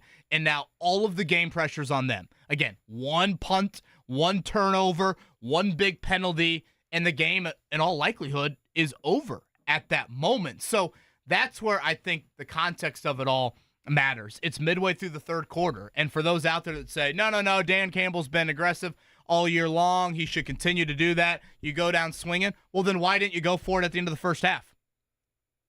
Right. 4th and 3 versus 4th and 2. I'm stunned he didn't. I'm stunned that he didn't. For those that there's nuance with all these decisions. Yeah, there is so much context around all You of can it. be the I'm going for it on 4th down guy, and also have nuance to the conversation. 2 things we haven't talked about. We can go to a couple phone calls, 239-1070 as well. Actually, there's 3 things. Number 1, the Lions totally got away with or was that who got away with the the Lions totally got away with that late hit on in the fourth quarter. There was a late hit to the helmet Purdy. on Purdy. They totally got away with that. That's number one. And number two, are you, and we haven't mentioned this, Brock Purdy, that conversation the next 2 weeks is going to be how high on everyone's conversation piece. You're talking about a 7th-round pick. You're talking about, Iowa State quarterback. You're talking about a guy who doesn't quite sling it like everybody else, like some other guys in the NFL, happen to sling it. I don't know. Do you have a hot take one way? I'm kind of agnostic when it comes to Purdy. I don't hate him. I don't love him. I think he's a fine player. That's what I think he is. I don't think my brain's ready for anything Purdy related too extensively today, so I apologize on that end. But you know it's coming, right? In reacting to yesterday, though, that dude made some big plays with his legs. He made some big plays at some very important moments with his legs. Several kind of those like 3rd and 3, 3rd and 4 scrambles. And that is a huge, huge deal because, again, in Samuel and Kittle and Ayuk and Christian McCaffrey, you want to commit as many guys in coverage as possible if you're Detroit. You don't want to have to sit there for 1 second and think, boy, we got a spy in this situation. And again, Derek Barnes, the Purdue guy, gets banged up early in the game. So, does that impact at all? And all of a sudden, Purdy, with some big-time moments there of making plays with his legs here. The early line on the Super Bowl, it opened up San Francisco -2. That would be San Francisco favored by 2, and over-under of 47.5. And you said that's already starting to come down to a pick 'em? Yeah, I'm seeing it down. It's going to be a pick 'em, yeah. It's going to be a 1-point spread somewhere. Some big money coming down early on. I have no idea where I'd go with this game. You said last night, why would I go against Mahomes? Okay, why would I go against Mahomes? If you ask me which team plays within themselves, which team makes the big defensive play that they need to make, which team is going to make the throw that's going to win the Super Bowl, don't you kind of look down and you check all of that off with the Kansas City Chiefs? They've been there before. They've won the Super Bowl. They had the Super Bowl winning head coach. Yeah, come on, that's what you would pick, right? And you think back to a few years ago, these two teams in the Super Bowl, San Francisco with the 10-point lead, leading into that, that was like early in the fourth quarter that they had that lead. Jack just shot me a message and said, what did Jack say? Momentum was killed too with that play. I know there's a lot of like sport debate out there, like, is momentum real, this or that? I tend to think that it's realer than people want to acknowledge. I think when that failed 4th down happens, what it then does, Andy, is it continues to keep major game pressure and stress alive for the Lions. Like, really, really alive. And now all of a sudden, Jared Goff and Jahmyr Gibbs, whatever, the crowd's a little louder. Did they not hear the full play call in the huddle? They run into each other. And that starts a fumble. And, you've got a dude running down on a punt thinking, oh my gosh, here's my moment to make the greatest play I'm going to make in my NFL career. He steps in the end zone. And I lose track of where I am at on the field, and boom. Who's the safety was a safety or corner that had the interception that, bounced off his hands and went to Ayuk? Like, those plays, guys start to think a little bit more. It's less kind of just playing and a little bit more thinking in those moments. There was another one early on I think it was a 1st down. It was one of San Francisco's first plays of a possession. They had 2 dudes that had Purdy just wrapped up in the backfield for a sack. Purdy escapes, and boom, there's another play that just kind of snowballed in the opposite direction there. So, am I the meathead here? I totally believe that momentum is a real thing in sports. No, I think it is. I would say meatheads would not believe that, right? Okay. Well, I was wondering because I know stereotype meatheads. Well, I know there's the I don't want to call it even the numbers conversation, and I don't want to say I'm a beholder, but I believe in the numbers, and they can sway any conversation. Whether it be NBA, what we've seen with the Pacers or the Colts or the games we saw last night in the NFL, but momentum does matter within a game. Look at the second half of that game. There were a few decisions. That's why, and by the way, Dan Campbell believes it. We played this out at the 7 o'clock hour. Dan Campbell wanted to flip momentum. That's why he went for it on 4th down, because he saw his team was giving in Which a he was little talking bit. About the second field goal attempt. Yeah, and because the Niners the first had a field little goal bit. Attempt, you just want to keep it at that point and stretch the lead to 17. Because if you get it to 17, now San Francisco's got to abandon it. They can't commit to Christian McCaffrey as much as they would like, at least as a running back. And now you're putting a lot more on Brock Purdy's plate. And again, the Kyle Shanahan stat is what it is. Have you guys seen this image of Little Lion King of Christian McCaffrey? No, I haven't seen that. Here with the baby lion. And who's that? Hoisting. It's a Christian McCaffrey cartoon character, Ed Carpenter. Shout out to Ed. Cannot wait to talk to him in the month of May. Sent this to me. So, instead of holding up Simba on Pride Rock here, Christian McCaffrey cartoon character throws Simba off of Pride Rock. I think PETA would get involved with that decision. I was about to say, harsh. God, what a great weekend of college of NFL what a though. Tough morning for Lions fans. I know you don't care about them anymore. No, I'm done with them. Yeah, I did see they did focus on the woman crying in the stands. Yeah, she was. That weeping. made me happy. She was weeping. Yeah, God. 30-year-old woman. It made me happy. Yeah, that it did. woman It was did. crying. Oh, she's 35-year-old woman. Oh, she's really been through it. Hope she's okay. Hope those 17-year-old kids that are crying in attendance. Hope that Buffalo Bills fan that was weeping, who's 25 years old. I got a grandparent who died who's 93, and all he saw was losses in the Super Bowl. But the 17-year-old guy, the pimple-faced kid, hope he's okay. Hope he'll get over it. Giants fan. Oh, to hell with it. I'm tired of these. Listen, people like that are why we have jobs. There's some Indiana, there's some Indiana fans like, you know what? To hell with you crying. I want to be the one that's crying. We haven't won a national championship since when? Purdue fans are feeling the exact. Gene Katie's feeling the exact same thing. I gotta feel bad for the Detroit Lions. Ugh. You guys, please. And now we're gonna celebrate the Chiefs. Yeah. Well, I'm not, but yeah, we're gonna be forced to. Pat Forde joined us in a half hour. He was in Terre Haute on Saturday. Indiana State winning in overtime over Bradley. We'll talk a variety of things with him. Obviously, a big college basketball weekend. But before that, how about the Pacers? 3 in a row for them. Let's lead off a morning checkdown with some Pacers chatter. The Morning Checkdown, brought to you by the Barbasol Horizon League Basketball Championships. March starts here at the Indiana Farmers Coliseum, March 11th and 12th. Did look like a fun game, though, Lions and Niners. That crowd looked fantastic. All the red and the blue. Then obviously, I did see some Lions fans giving a standing ovation to their team. Heartbreaking nonetheless. We'll see if they can get back there next year. They may only lose Ben Johnson. Aaron Glenn may be back there at D.C. All right, 116-110. That's your final last night in Gamebridge. Pacers over the Grizzlies. A physical game. Here's Rick Carlisle postgame. Very, very, very, very, very tough game, obviously. Very physical. When Kennard was unable to play and they put Roddy in the lineup, it just was sending a message that this is going to be a physical battle. And they're physical anyway, but him in the starting lineup was a further message of that. And as much as you try to prepare your group for how physical it's going to be, it's words don't do justice to it. Yeah, Matherin was huge. He had 19 of the first 37, 24 for the game. But also we got to mention Friday night. One of the games of the year. Just tremendous effort by the Pacers in kind of outlasting the big stars of Phoenix there. Devin Booker had 62. That is the most ever for an opponent here against the Pacers in Indianapolis. But how about Obi Toppin? He had the offensive rebound putback there with 3 seconds to go. 23 and 11 in 33 minutes off the bench. Pascal Siakam had 31. Nembhard 22 and 8. Again, one of the games of the year for the Pacers. So right now, that is 3 straight wins. That's 27 and 20. They have been very good this month with a brutal schedule. They'll close it out tomorrow in Boston. We should note the Celtics do play tonight against the Pelicans, so they'll be on a back-to-back. The Pacers will not. Tyrese Haliburton is going to practice today.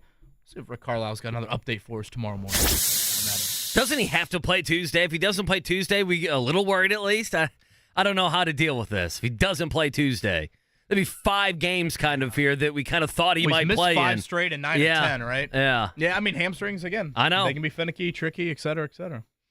Yeah, we'll see what happens with that one. Again, Boston at 7:30 on Tuesday. 7:30 tips all week long, right? You good with that? I'm good with that. Purdue over Rutgers 68-60. That's yesterday.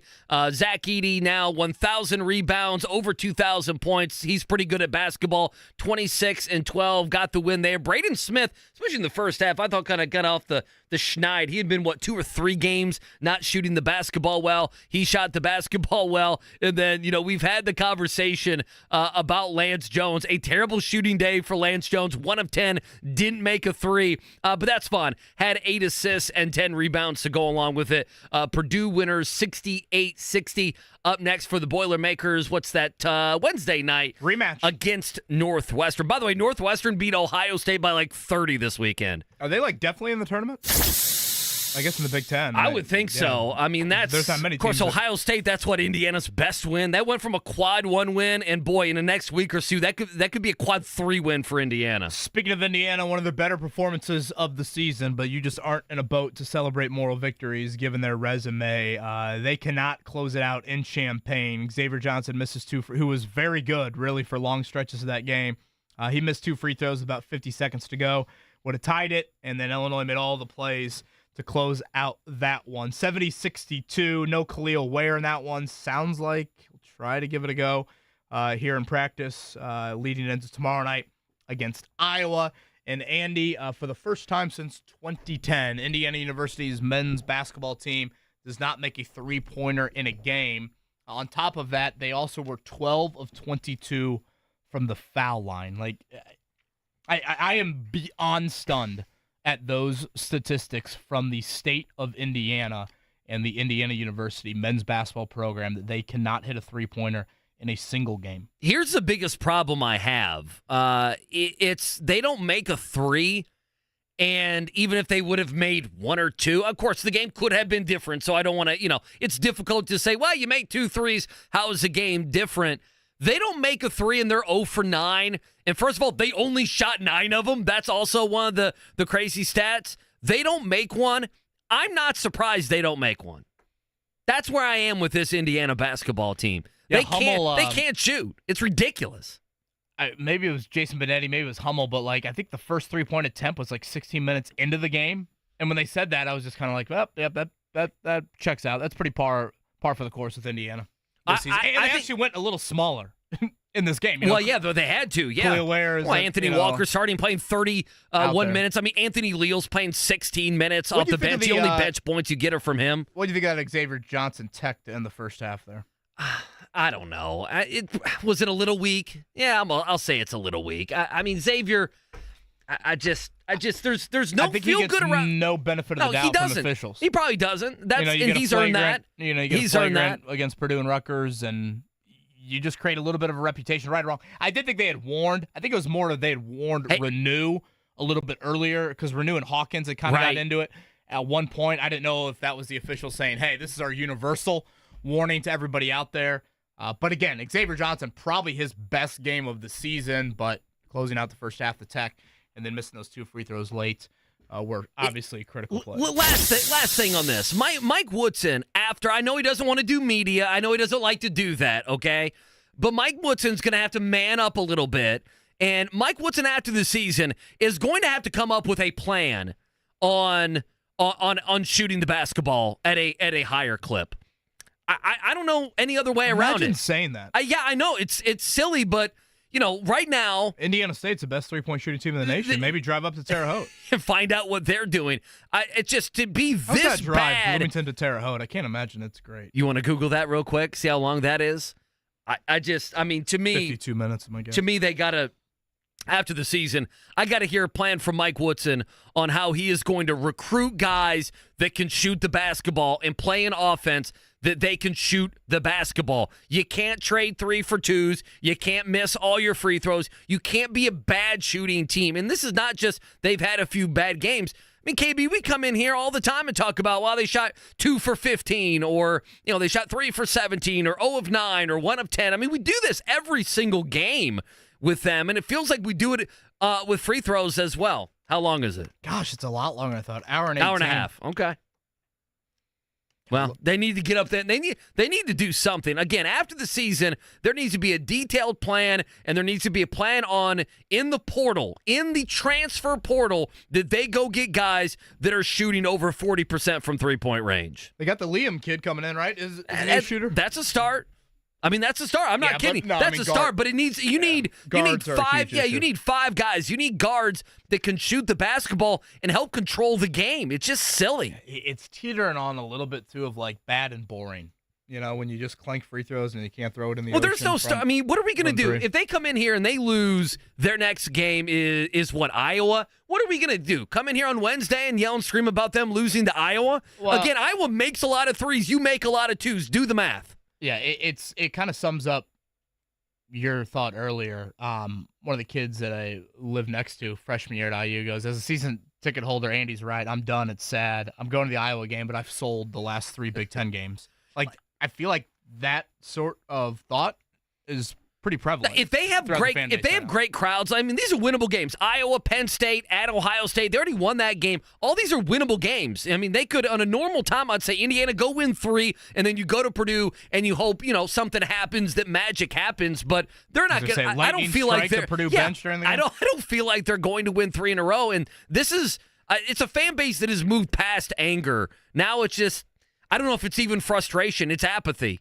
I mean, if they have, and I assume they will, Penn State especially, Iowa and Penn State, if they have these big atmospheres where the students, the kids are going nuts and they're filling Assembly Hall, God bless those Indiana fans. I mean it. Yeah, I mean, no program has 3 5-stars for apathy on January 29th. Yeah, I mean they're such a bad watch, KB. They're such a bad watch, and that Illinois team, they're fine. Speaking of Magic, Hinkle Magic on Saturday. Butler wins in double OT, 88-81. I know you probably have some individual moments, I think, of being at the game where A.J. Graves hit the shot. Someone brought up the Rosie Jones floater against Gonzaga. That was one of those kind of classic Butler-Nova games we've gotten over the last handful of years at Hinkle. Awful start for the Bulldogs. Unbelievable finish. Jameel Telfer with the dunk there to force it into overtime. And then they win in double OT. Much, much needed for Butler in trying to pad that resume. They're still going to need a couple more of these sorts of games, and they'll have some opportunities here in the coming weeks at Creighton coming up on Friday night. And again, Indiana State, they win in overtime over Bradley. Bradley's one of those teams near the top of the Missouri Valley, so very important for Josh Schertz and the Sycamores to get that done. Pat Forde from SI, who is at the game in Terre Haute, he's going to join us here coming up at 9. We'll talk a lot of college basketball with him. All right, on the other side, we'll hand out our GOATs of the weekend. We will do that. It's coming up next. March starts here.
It's the Wake Up Call with KB and Andy on 93.5 and 107.5. The Fan.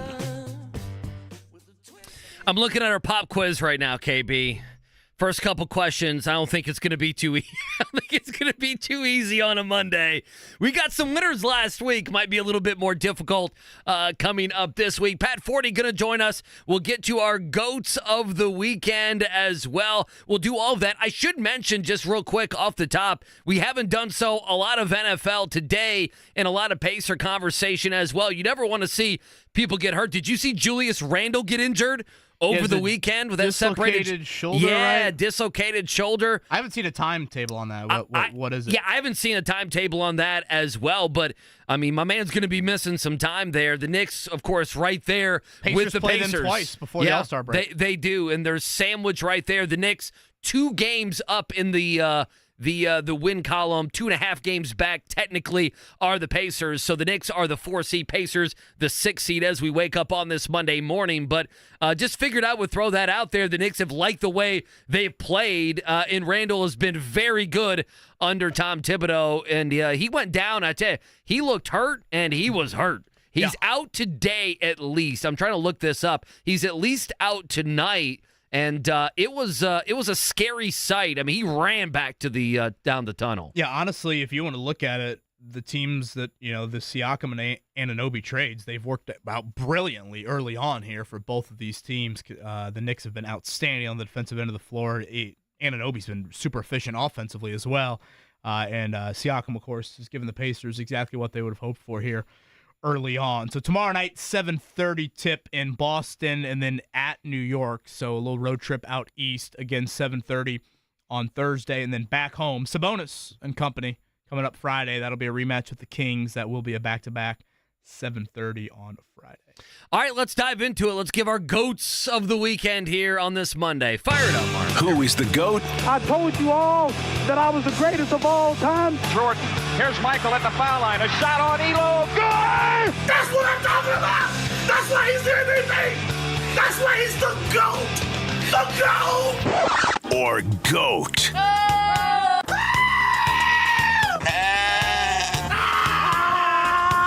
This guy sucks. Of the week. All right, I don't mind starting it. We'll give our good GOAT, our bad GOATs of the weekend. I'll go first, and I mentioned this guy. I'm going to go positive here, and I'll go with the Pacers. I'm going to go with Andrew Nembhard to me as the GOAT of the weekend. Again, I view this Pacer weekend as in context. That's been a key word this weekend, putting things in context.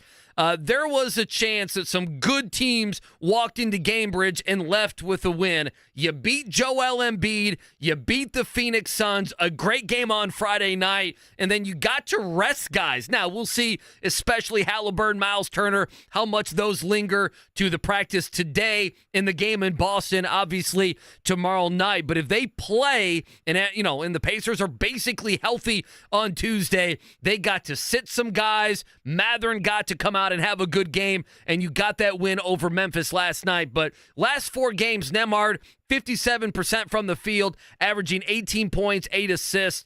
And as for a guy filling in for one of the better players in all of the league in Tyrese Haliburton, those are good numbers from Andrew Nembhard. He's my GOAT of the week. My GOAT of the weekend, honestly, I will admit, is probably more of a longevity acknowledgement as the GOAT.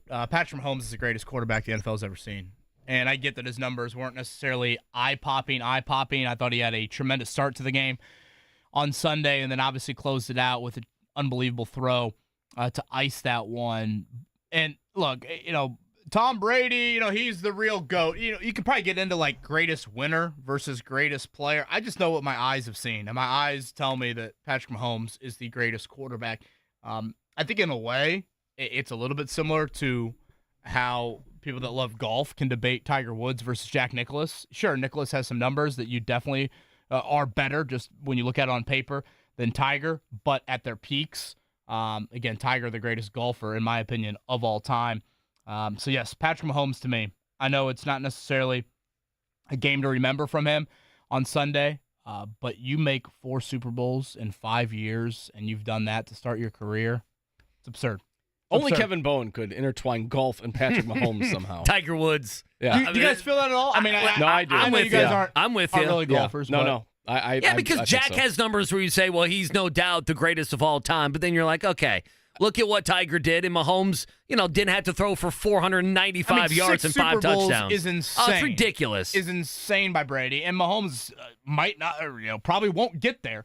But if you just look at their two abilities and how they play on the field, to me, there's really little debate. I think Mahomes is the greatest quarterback ever. Well, just as a team, and he's part of it, they are prepared. And when they get into nut-cutting time, whether it be regular season or postseason, more than not, they come through. They don't fold after that loss to Oakland.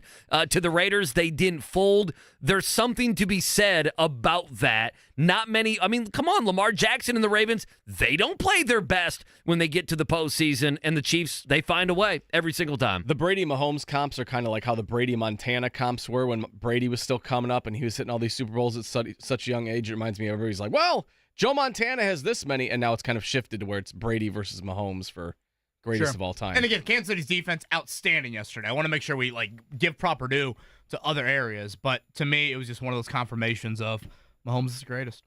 My GOAT was an event that took place Saturday night at Tropicana Field in St. Petersburg, Florida. The Royal Rumble, my favorite pro wrestling event of the year.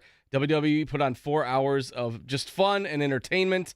It's always my favorite. You never know who's coming out in the Royal Rumble for the men and the women. Who won? Cody Rhodes won back-to-back Royal Rumbles. He's only the 4th person to ever do that. And then Bayley won the women's championship. So the road to WrestleMania has begun. There's some surprises, some debuts, and all that stuff. And it was an overall a very good show. My daughter's starting to get into it as well. Oh, God, pray for them. That's always fun. You sure you want them to? Dad of the year. My middle daughter we were watching the women's Royal Rumble. She's like, I want the girl in the orange hair to come out. I like her. I'm like, well, I like her too. I mean, she's pretty good. So she didn't win either, Becky Lynch. But yeah, the girls are starting to get into it, which makes me a proud dad. And good times. Didn't Roman Reigns win something? He did. I thought I saw. Okay. He's been champion for like 4 years now. So we'll see. We'll see what happens as they head into WrestleMania, which is in Philly this year at Lincoln Financial Field. That should be a fun one. Totally off on this, Mark, but didn't I see some announcement about Indy in June? Yeah, the Raw's coming here, right? Yeah, Raw is coming here, Monday Night Raw. So that'll be like June 24th or whatever. We're still trying to get a Royal Rumble or a WrestleMania to come here, but I think with the Royal Rumble being in January, they kind of avoid the NFL stadiums due to possible conflicts. So I don't think that's coming anytime soon. Hopefully a Royal Rumble one day. Yeah, because Lucas Oil would be great for that. Oh, it'd be fantastic. My lowercase GOAT from the weekend, I think it's and I don't know who the people are that I need to yell at, but I'll just yell at all the parties involved, whether it was BYU, whether it was Texas.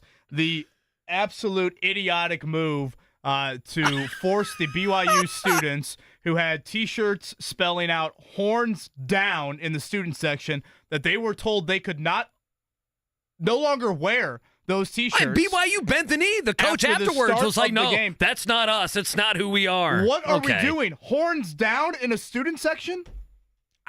How does every other team, whether it be NFL, NBA, not allowed it doesn't matter, college or pro. So if every student team section has boiler down T-shirts, can they not wear that? Exactly.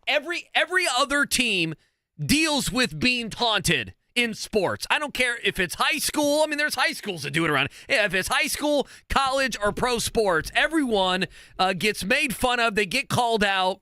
They get belittled by the crowd in some sort of way. The Providence student section is chanting at Ed Cooley, "Where's your mistress?" And at the BYU Texas game, we cannot wear horns down T-shirts. Well, I mean, they've done this consistent. The BYU coach gave in it. It's not what we do. Unbelievable. Why do we care what Texas thinks? Oh, I mean, something I love about college basketball are the atmospheres. I think it's honestly maybe the greatest reason why I pay so much attention to college basketball. I got some friends that are big-time NBA fans. They're like, I'm sorry, I can't watch it. The product is just nowhere like the NBA. And I'm like, yeah, but have you seen the atmospheres? Right. Have you seen the crowds? Have you kind of been in those energy and the environments? And whether it's Assembly Hall a few weeks ago or Mackey coming up in a couple of weeks or Hinkle, you just can't get that in the NBA, obviously. And yet we're going to take it away because these guys are wearing horns down T-shirts? Well, I mean, the Big 12 did it to where it was a penalty. The SEC better not give in. They better try to embarrass Texas instead of giving in. I'll give you my GOAT. It's funny that you mentioned it. It's not even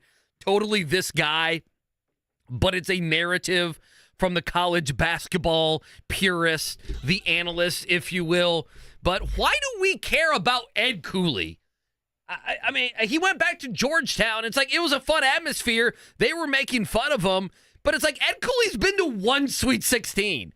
And I have to, like, Ed Cooley's going back. He's taking his Georgetown team into Providence. Like, no offense, but no one's cared about Georgetown basketball in 20 years. And I feel like since JT3, since he had Otto Porter maybe 12, 15 years ago is the last time I cared about Georgetown basketball. And I don't care who the Providence head coach is. Yeah, I know. It was a fun atmosphere, but it's like I loved it because Ed Cooley returns. Like, okay. It was something to watch besides Notre Dame and Boston College it's like, okay. at that hour. But yeah, it was like, wait, has Ed Cooley been to like 3 Final Fours that I missed? Ed Cooley's made one Sweet 16 and went to a round of 32 in 2015. Like, he's a fine coach, but the Ed Cooley watch or Ed Cooley be great at this job or that job. Like, how about Ed Cooley focus on second weekend of the tournament before we do anything else? I know I sound like an old curmudgeon today. I apologize. My lowercase goat, Tony Romo, is just awful at his job. He's so brutal.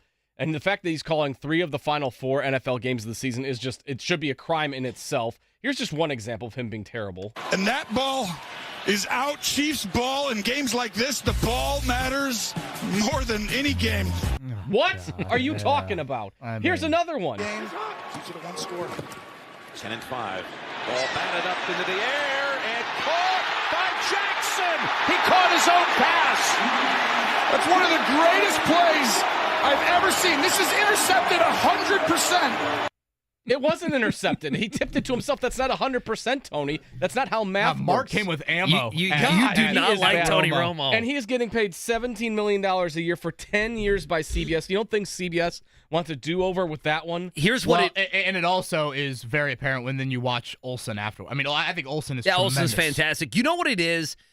Romo started off and everyone kissed his bleep because he was predicting some play calls. Yeah. And everyone loved it. And I think Romo stopped working hard after that. Well, after he got all the love and he got the contract, I wonder if he's like, I can do this. Well, supposedly CBS had meetings with him where like, you need to do some more homework here because it's not reflecting very well on the broadcast. Or just times it's just like, just take a breath before you speak. Like, take a breath, realize, okay, let's let it play out, let the crowd noise, let Jim Nantz kind of handle it for a bit. And, when he's at his best, it's kind of dissecting the X's and O's stuff. I don't know, just kind of stay in your lane a little bit. What if Nantz likes him? Does he get paid by the word? Like, I feel like that's what happens. Please stick to golf. But you know what I'm saying? Like Nantz is, he wants to be seen as, hey, the crew I'm with is the best crew. And I don't know anyone who feels that about this particular crew. And they were so, ready to get Phil Simms out of there. I mean, I understood it, but to me, Romo plateaued a couple years ago. He really did. I feel like that's also like, and they have to lean on their side, like Tracy Wolfson and Gene Steratore and Jade Feely. Like, hey, someone else chime in before Tony starts going away. Like, it's a bad broadcast. And now we get it for the Super Bowl. It's just going to be unbearable. He was in Terre Haute on Saturday. Pat Forde joins us next. The new year is here, and it's time to get those dirty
the Wake Up Call with KB and Andy on 93.5 and 107.5. The Fan.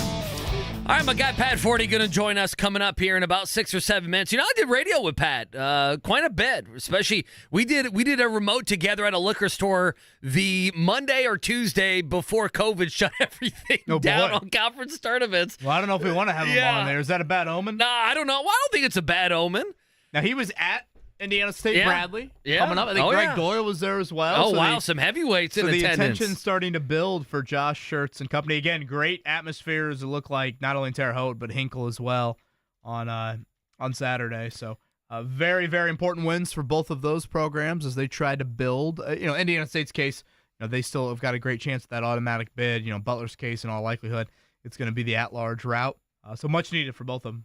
Yeah, Butler, goodness, they have quad 1 and quad 2 opportunities the next 3 weeks. Yeah. It's going to pretty much make or break their season. All right, next, Pat Forde joins us to talk a little college b-ball. Query and Company. NBA writer.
with his family though, that has gone on. But, Sure. Part of me is kind of thinking who on that would they just elevate Steve Spagnuolo? No, I don't Nagy? think. No, not chance. Matt Nagy. No, Nagy was a But complete disaster. Does it sound crazy? Would they go and get Eric Bieniemy?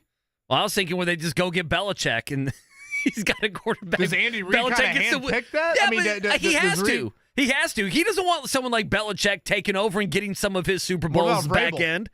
Yeah, Vrabel would be interesting. Yeah, to me, it's about who do you keep at offensive coordinator. I'm not a Nagy fan. Anyway, let's get to Pat Forde, Payless Liquors Hotline. Pat Forde joining us here from SI.com, Sports Illustrated. Pat, it's been a while, my friend. How are you, good sir? Hey, Andrew, I'm doing well. How about yourself? Man, everything is it's fantastic here in Indianapolis. Tons of good NFL. Pacers had a big weekend, so all the nonsense in college basketball. I guess let's start on the NFL side. I know you were there embedded with Indiana State for a little bit, so I want to get your thoughts on that and just some general college basketball thoughts as well. Dan Campbell, Lamar Jackson gets the loss. Dan Campbell, they give up a 17-point win. He goes for it on fourth down. What were your thoughts last night watching those NFL games?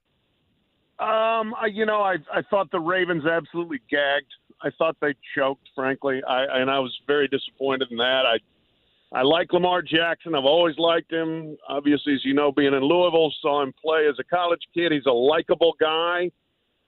He's a great player, but I think he's a stress case. And I think the bigger the game, the more stressed out he gets and more he presses and tries to score 3 touchdowns on one possession. And obviously his teammates were worse than he was. I mean, the penalties that they had and some of the mistakes that they made were just brutal. So the Ravens were a colossal disappointment.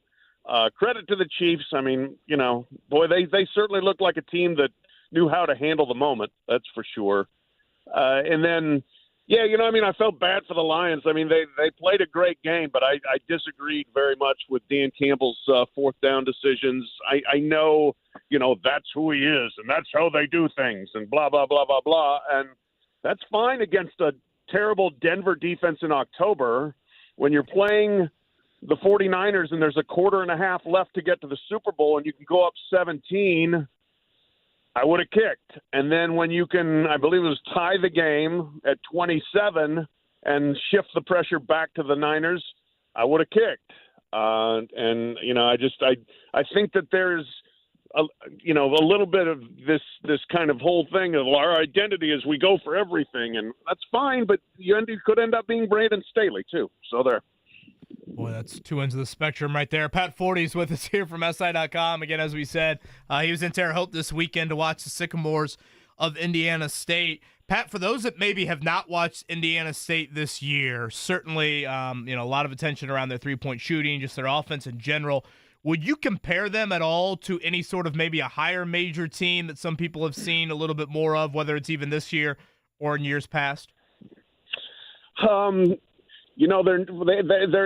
have the athletic size that Alabama had last year, but in terms of spread the floor, pass the ball, play really fast, and shoot the heck out of it, that's what they've got, and they are fun. I mean, they are really fun to watch.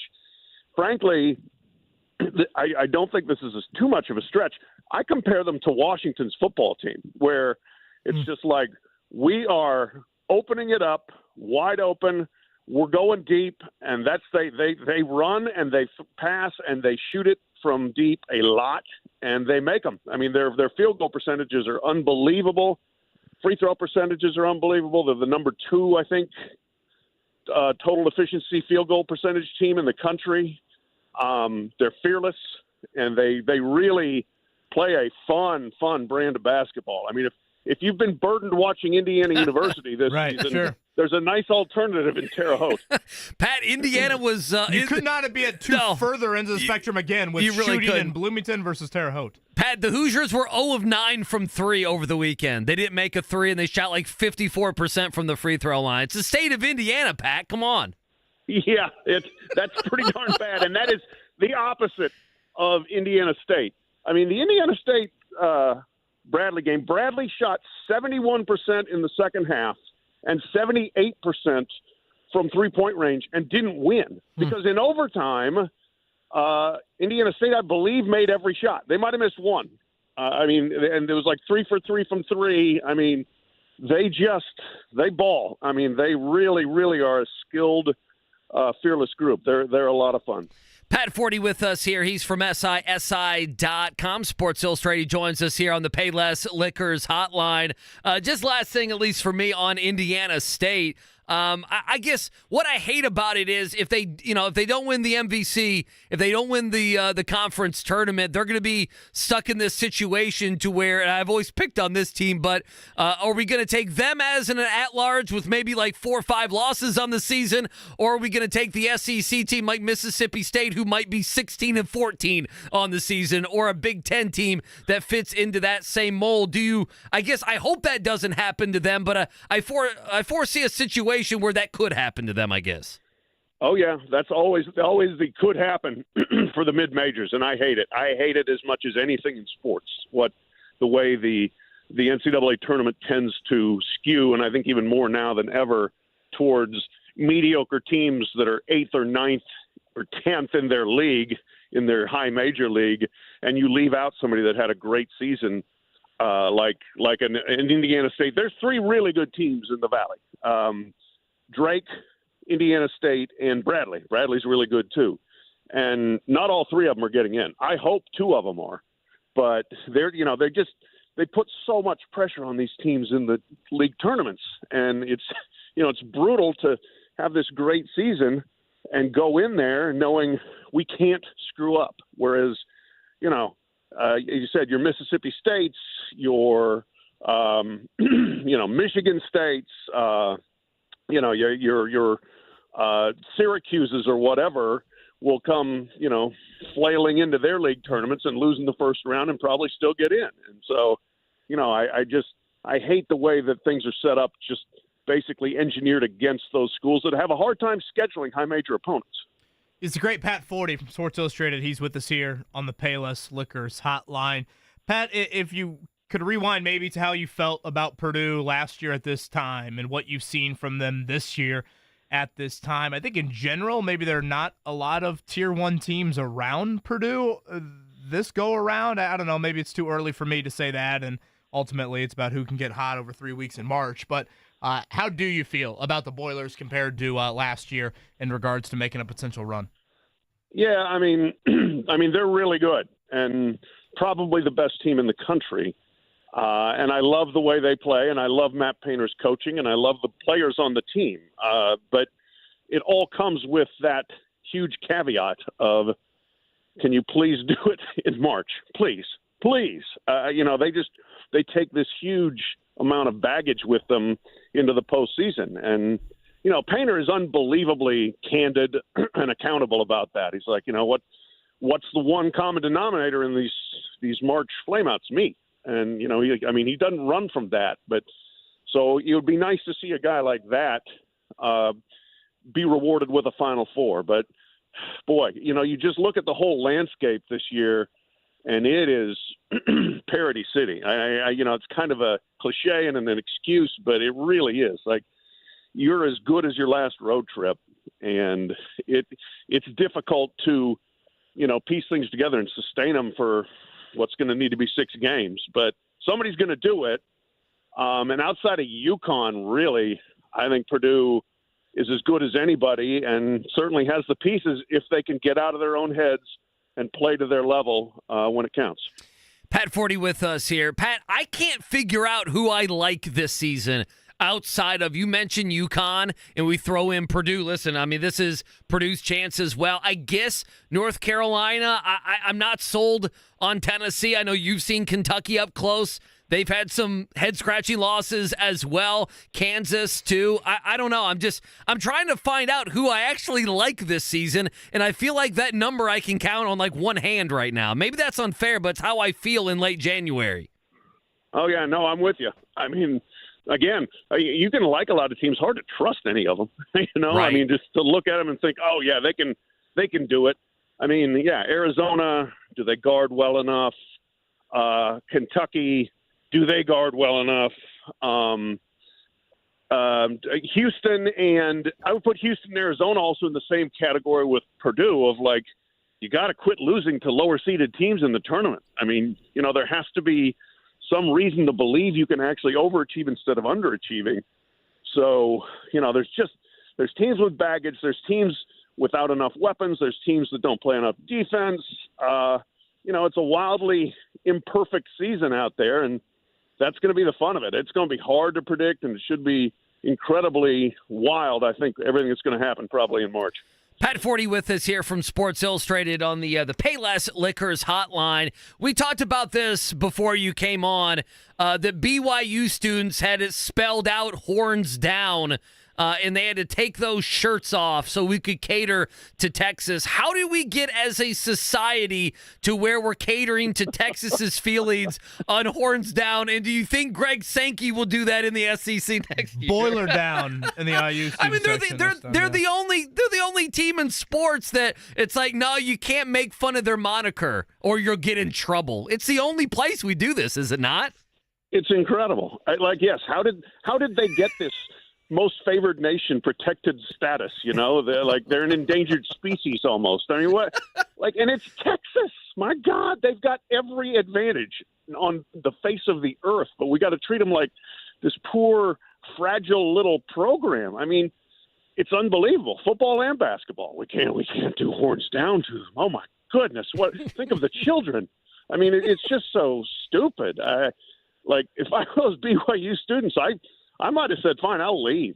If we're going to do this, then I'm not going to be part of it. I don't know, but it's incredible that they've somehow pulled it off. The poor fragile Longhorns. I'm glad somebody's taking care of them. God, that's such a great analogy. They are like an endangered species at times. Pat, last one for me, and appreciate your time here on this Monday morning. Again, Pat Forde, who was at Terre Haute over the weekend watching the Sycamores get it done in overtime. I feel like you'd be the perfect person to ask. I had a Kentucky fan message me over the weekend. Oh, boy, Pat. And goes, I'm tired of John Calipari. He can't build a program. With all of Kentucky's backing, he still can't put a respectable roster together. Is that sentiment, tell him, Pat, shared by a lot of Kentucky fans? I don't know. Maybe I'm just not, as plugged in with Big Blue Nation as I should be, but I was a little surprised to see it go to that level. I'd say 80% of the fan base feels that way. Wow. Does the administration feel that way? What's that? Does the administration feel that way? No. Now, even if they did, they're handcuffed. They're financially handcuffed. He's got a Jimbo Fisher contract. And so even if you are sick of John Calipari, you can't get rid of John Calipari at this point. I mean, I think buy will be like $50 million. And, the problem is, does he underachieve as a coach? Absolutely. But every year they bring in great players and everybody gets excited again. And part of the season they look great and everybody, this is just, see, it's back. Cal's back.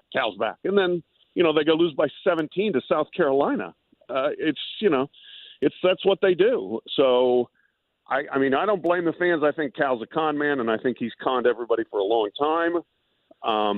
But they're stuck with him basically, unless some coal baron or some horse owner, wants to sails in and says, "I got the $50 million. Get rid of him." I think he's going to keep being the coach. Yeah, Pat. Kevin looked at me and goes, yeah, "These Kentucky fans not happy with Calipari." I'm like, "That's opening an entire bag of." It is crazy. That's a bag of worms right there. In 5 years. Oh yeah, the last couple years have not been good, but he very much has a Jimbo Fisher deal. If you want to pay him on the way out, last one I guess for me as well. Jim Harbaugh, what did you make of him making the jump to the NFL, and then Sharon Moore, if it becomes official here, he takes that job. What kind of bag is he going to be holding? Do you think, with all the punishments that may come their way with the NCAA? What do you make of that situation? Yeah, that is the great unknown. It's very difficult to predict the NCAA, but I do think they're going to have significant sanctions. What they actually are, I don't know. And I don't think Harbaugh leaving gives them a full escape on that. So, with scholarship reductions, we'll see if they get a postseason ban. It's interesting, the pendulum had skewed very definitely away from postseason bans. But I do think there's some pretty big cases in the hopper that could yield some pretty wild results. and Michigan's certainly one of them. I mean, they've got 2 cases. So, look, Harbaugh, I'm not surprised he left. I don't blame him for leaving. He's wanted to go back to the NFL. The timing's perfect. You got him the national championship, and here comes the posse. So get a move on. But is he going to leave him? Yeah, he's going to leave him holding a bit of a bag there. And we'll see if Sharon Moore's up to it. I mean, they love him there, and he did a very good job on game days when he stepped in, but those were just Saturdays. Like Harbaugh did all the coaching during the week. Now we'll see if Sharon Moore's a Sunday to Friday coach too. Pat, I always think it's pretty cool when someone with your national reputation decides to head to a place like Terre Haute for a Saturday afternoon. So thanks for giving them a little bit of love, and thank you for joining us here on this Monday.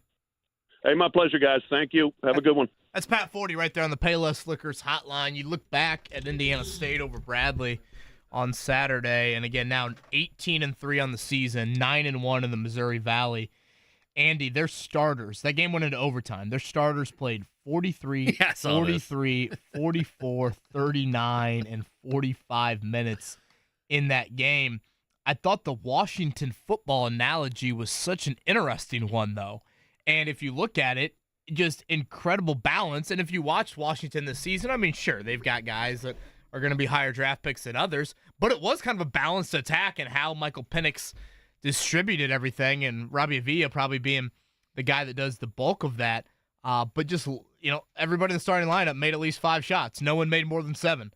Everybody hit at least 1 3. Everybody got to the foul line. 18, 19, 22, 14, 17 points. Good thing they don't do back-to-backs in college basketball. Those guys would be wasted. Yeah, so come Missouri Valley time, you got to win 3 games, and I don't know, maybe they spread that out to 4 days if you become the 1 seed like Indiana State's on track to be in the conference tournament. That could hurt them a little bit, but just great balance. And I thought that analogy was an interesting one. And I can envision a little Alabama. I think when we watched those Alabama teams play here in recent years, they put a lot of offensive talent on the floor, and certainly some great shooting, some great decision makers as well. Man, I'm not kidding. I'm struggling, KB, and I think Pat probably said it best. It's not who you like, it's who you trust right now in this college basketball season. I think that's the key in why I like Purdue right now. Obviously, they're number 2 in the country. They have Edey. They're 17-2. They have, I need to look it up, but what is it? 6 quad 1 wins. Yeah, something ridiculous like that. Yeah, so it's like, it's easy. I'll look up bracketologists, but it's easy. They're going to be a 1 seed. They'll play the first 2 games, right down here, down the road. They're 7-2 in quad 1 games. They're 5-0 in quad 2. I mean, that's 12-2 in quad 1 and 2. That's ridiculous. I guess that would be why I like Purdue, is I feel like I trust them. And I was listening to Pat, and this might be something we can talk about even tomorrow. Purdue, I think this offseason is trying to not have the feel that the Baltimore Ravens have. Or maybe they already have it and they're trying to break out of that. When Baltimore, not that they lose every playoff game, Lamar's 2-4, but it does feel like there is an added pressure / angst, almost that the other shoe's about to drop. That's how I feel with some of the Lamar stuff. I think that's what you're trying to guard against if you're Purdue, of the, oh, here we go again type thing, to where they've been dominant in the regular season, and then you get to the postseason, and unfortunately that matters more than if you have 12 quad 1 wins over a couple months before that. Well, honestly, we talked about it last week. It's why I think having Lance Jones is really key for them. I think you need a little crazy. I think you need a guy that he doesn't have Fairleigh Dickinson scar tissue, St. Peter scar tissue on his resume. And yeah, was he 1 of 10 yesterday? Sure. Did he also have 10 rebounds, 8 assists, and 5 steals? And when you needed kind of a little jolt or a little energy, he can provide that on both ends of the floor, because inevitably, Braden Smith and Fletcher Lawyer, when they're standing at the circle and the ball's about to be tipped at Gainbridge Fieldhouse on that Thursday or Friday afternoon or evening, yeah, they're gonna have some sweaty palms. But again, you've got a little bit of a different guy now to throw into that mix, and I do think that helps you over the course of 6 games, where not all of them are going to be these cookie cutter type of, hey, here we are, Edey 30-10 and Purdue scoring 82. And honestly, Andy, yesterday is a perfect example of it. If you told Steve Peichel before the game, you're going to get a game in the 60s. He would have said, hell yeah. Let's go. I mean, Purdue had scored 90? Yeah, and let's go. Their last four, averaged 91, I think it was, in their last four. And that, to me, I think is, when I asked Pat Forde that question a few minutes ago, is there anything that makes you feel different about Purdue late January this year versus late January last year? And I look at it and think they've won in different ways, and now it's, again, not Morton out there for 30 minutes or David Jenkins out there for 20 minutes or Brandon Newman out there. I think Lance Jones gives you more of that. He's a consistent guy in a variety of areas. It might not be the second leading scorer every night. It might not be the big assist number every night, but he can impact the game in different ways. Whereas the others, Morton, Newman, and Jenkins, to me, it was either too inconsistent or too one-trick pony stuff. And so I think that's why I do feel better about Purdue. Dating back to Maui, when they won those 3 games in 3 days in different ways, and then the Arizona game, and then how you've seen them react to the Northwestern and Nebraska losses, I think those are important signs. You know what's crazy is they'll play on Wednesday Northwestern, so they'll get that, if they want that get back. And again, I think they'll beat Northwestern there at Purdue. And then they have at Wisconsin on Sunday. That's kind of the Big Ten game of the year. It is. I mean, it really is. And they'll play Wisconsin at the end of the year. But, I mean, there's a great chance after Wisconsin, I mean, then it's Indiana, Minnesota, Ohio State, Rutgers, that's back at home, and at Michigan. Their February is going to be rather easy. And I say that knowing that they could get upset and someone storms the court against them, or maybe, they hit some sort of a wall. I don't think that's going to happen. If they can win that Wisconsin game, boy, KB, they have 5 games in February, and I think 4 out of the 5 should be rather easy. Whether it's an Indiana at Ohio State, maybe one of those teams gives them a test, if you will, late into the second half. But their February, they should cruise into March. They really should. Honestly, if you just put side by side Butler's upcoming schedule versus Purdue, it just goes to show you the difference in the Big East and the Big Ten this season.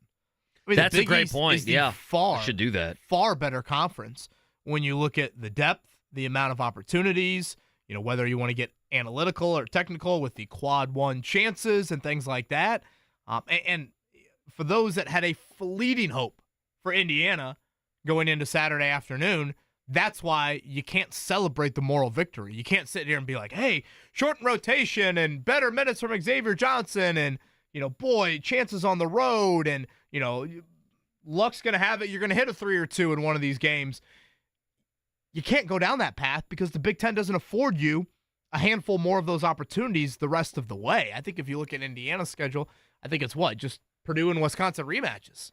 I believe that's it. Yeah, let me look it up and put them next to each other. So in the month of February alone, Butler will have 8 opportunities. They will have 6 quad 1 opportunities and 2 quad 2 opportunities. I mean, that's a beast. And Indiana has a lot of quad 2 because you got games like Northwestern and Nebraska. You have to be in the top, what is it, for the net to be a quad 1 at home? Oh, I always forget, top 30. And so when you face a team like, Northwestern, that's, they're a top 60 team, but they're not a top 30. So if you played them on the road, that'd be a quad 1. You play them at home, it's a quad 2. Nebraska as well coming to Assembly Hall. You're right. I mean, the Big East better in a lot of ways than the Big Ten this season. Yeah, Big 12, Big East, certainly the top 2 conferences in college basketball this year. All right, pop quiz coming up in a few. 317-239-1070 for that. Speaking of the hardwood, the Pacers, they are on a 3-game win streak, and it's been a great month of January considering the absence of Tyrese Haliburton. We'll lead off with that. The Morning Checkdown, brought to you by the Barbasol Horizon League Basketball Championships. March starts here at the Indiana Farmers Coliseum, March 11th and 12th. Yeah, let's dive into it. 116-110, your final last night in Gamebridge. Pacers now 27-20 on the year. KB's guy, Benedict Mathurin, 24 points in 30 minutes. Was really good last night. Came in through the halfway, through the part of the first quarter, took over. I thought did a great job. Had a couple threes as well as a game where he could show out, and he did. Here's Mathurin post-game on why the team has found success on this homestand. I feel like we have a lot of guys on the team, who's able to get 24, was able to get 22. You know what I'm saying? Like just really, a group of guys who's able to, to take over the game. Last game against Phoenix, Drew was playing, amazing. So I feel like we have a deep roster, and that's the ability that we have, to be able to finish the game.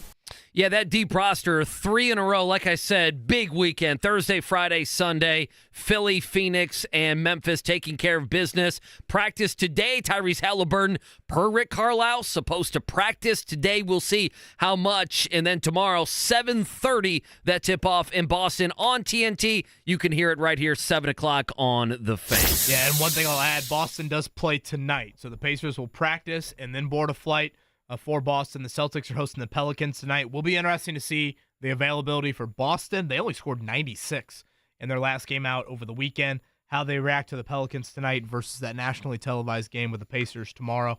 7:30 tips all week long for Indiana. All right, the Super Bowl is set. It will be a sea of red in Vegas. That will be the 49ers, and that will be the Kansas City Chiefs. Let's start with the first game, the AFC title game from yesterday. Kansas City, a great start to that one. Andy, you and I have talked about it. I thought Baltimore just incredibly undisciplined. I thought almost just caught up in the emotion of hosting and all their former guys back there. 8 penalties for 95 yards, some extremely critical turnovers at opportune times to try and get back into the game there. Lamar Jackson did not play well. And a credit to Kansas City's defense. Steve Spagnuolo did an outstanding job. And when you needed Patrick Mahomes to ice the game, he did that. So the Chiefs move on 17-10. That is now the 6th straight year they've been in the AFC title game and 4th trip to the Super Bowl out of that. Must be nice for them. Do you want to hear the final call on Chiefs radio? That's on something 106.5 The Wolf, which is just a fantastic Jimmy Cook? name. Why would I want to hear this? You sure you don't want to hear it? Well, this is a boisterous, cocky call as the game went final. I'm going to make you hear it. This game is over, and you can doubt the Chiefs. You can dislike the Chiefs. You can disrespect the Chiefs. You're going to have to deal with the Chiefs being the AFC champions for the 4th time in 5 seasons. The Chiefs have the Lamar Hunt Trophy, and they're taking it to Vegas for Super Bowl 58. Prayers for Jake and Eddie for the next 2 weeks. I want to puke more after listening to that than I figured you would like than that. the Lions puked on themselves yesterday. What does the moment mean to you, Andy? It means a lot. I could kiss you right now, but I'm not going to do that. 24-7 was the lead in the NFC title game before the 49ers came storming back. Honestly, it felt like a blink of an eye. Just the snowball of the drop passes, the decisions, the can't down the punt at the 1-yard line. Jahmyr Gibbs and Jared Goff run into each other. The dropped interception. I'm sure I'm forgetting other plays. Brandon Ayuk catch off the helmets. Yeah. Right, yeah. It was just play. The drop pick that turned into the Ayuk. It was play after play. It was like the offense contributed, the defense, and the special teams. All 3 areas contributed to that debacle. The final 30 minutes. A lot on the Dan Campbell criticisms. Those will be up on the podcast as well. And so the 49ers get it done. 34-31 in that one. The early line, it's starting to creep closer and closer to a pick 'em. The 49ers were favored initially by a couple of points, hovering right around 1.5 or so. So it could be, depending on how the next couple of weeks play out, Mahomes is a 3rd straight underdog here in the playoffs. What do you think about that over-under, though? Was it like 47.5? 47.5. What do we do with that number? From an number? entertainment standpoint, I'd love to bet the over. And now who's the halftime show? It's Usher. Is that right? Yep. Uh-huh. Who's Usher bringing out? Do we know yet? I mean, he's got to be bringing out Usher. Listen, Taylor Swift, right? Well, he's got to be bringing out 3-4 other people because Usher's not carrying 15 minutes himself. No, you don't think Usher can go Confessions 1, 2, 3, 4, 5, 6? I'm not a huge Usher guy. Yeah, Lil Jon and Ludacris going to come out for Yeah. Yeah, see, that's what I'm talking about. I He always needs help. love how, here we are, sports football people giving our opinion on the halftime show. The NFL does not book Usher to get Andy Sweeney excited. They book don't. Usher to get Nikki and Maddie Bowen excited. Yeah, they know what they're doing here. That's fine. I did ask my wife, the Canales guy who took over, who is a Tampa Bay OC, who's now the guy who's got the head coaching job in Carolina before he gets fired in 2 years and gets all the money. 2 years, maybe 2 games. He'll be fired by Halloween. I said, is he better looking than Cliff Kingsbury? And she went with a no. This Canales guy, I'm kind of swooning over him a little bit. I don't know what's going on with me. I'm just glad butterflies in my stomach. They're not on the Colts schedule, so Maddie hopefully doesn't have to see him. Doesn't see them for quite a while. All right, it's time for the pop quiz. 317-239-1070. We'll do that next. Take advantage of zero funding fees, fast trading, plus a 25.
Can you handle the pressure?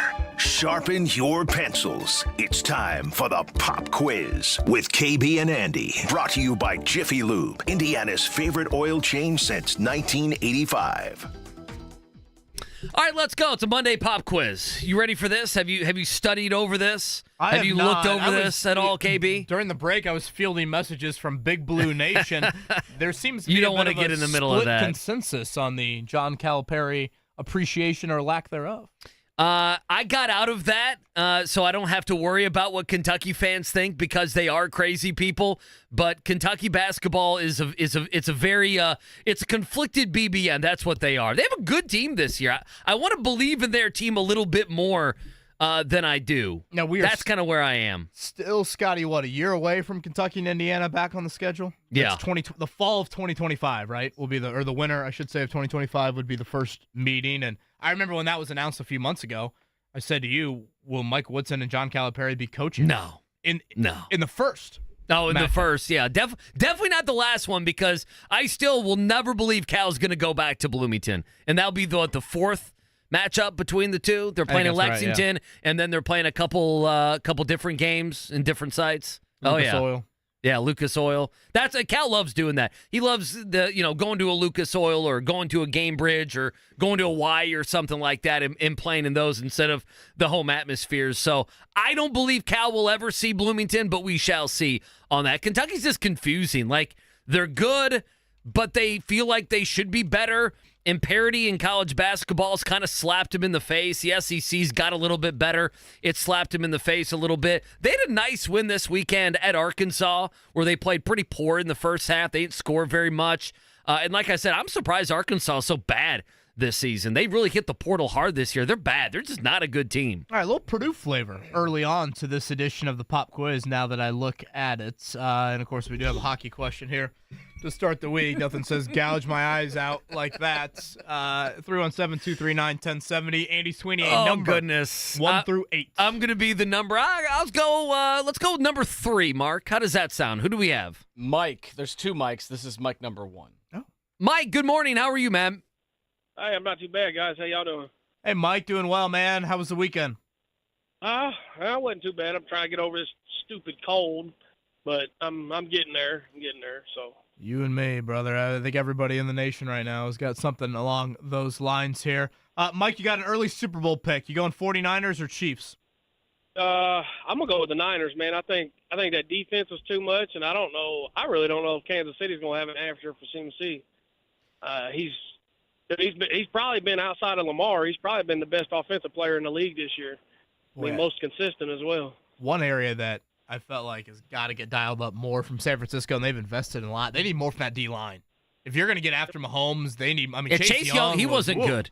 There was some ugly moments from him because, again, the thought is if you double Nick Bosa, we've got some other guys up front. And, Andy, if you think back to that first Super Bowl between the 49ers and Chiefs a few years ago, the guy that wrecked that game and a huge reason why San Francisco had a 10-point lead in the fourth quarter was DeForest Buckner in that game. So it's a great point. That is going to be vital for the 49ers. Mike, always good to hear your voice. Andy Sweeney, go ahead, toss number 1 on. All right, Mike, let's get a winner here on this Monday. Question number 1. In Purdue's win at Rutgers on Saturday, Zach Edey reached both the 2,000-point and the 1,000 rebound plateaus in his career. Name another Boiler with 2,000 points and 1,000 rebounds in a career. Is it, boy, I don't know if I know how to say the first one here. Help me here. Terry Dishner, Walter Jordan, Joe Barry Carroll, or is Edey the first? That's a mean thing that Scotty did at the end there. Or is Edey the first? Edey's the first. This guy just get fired from Green Bay? Right? You know, it's crazy. He was a Purdue grade that he went on to be the DC. The Green Bay Packers. Mike, what'd you say? Sorry. I'm trying to think of a Purdue that went to Green Bay that just got fired. They have a similar name, I believe, is what KB was getting at there. You talk like Link Darmer? Is that the guy that just got fired? All right, we're going to move on to number 2, Mike.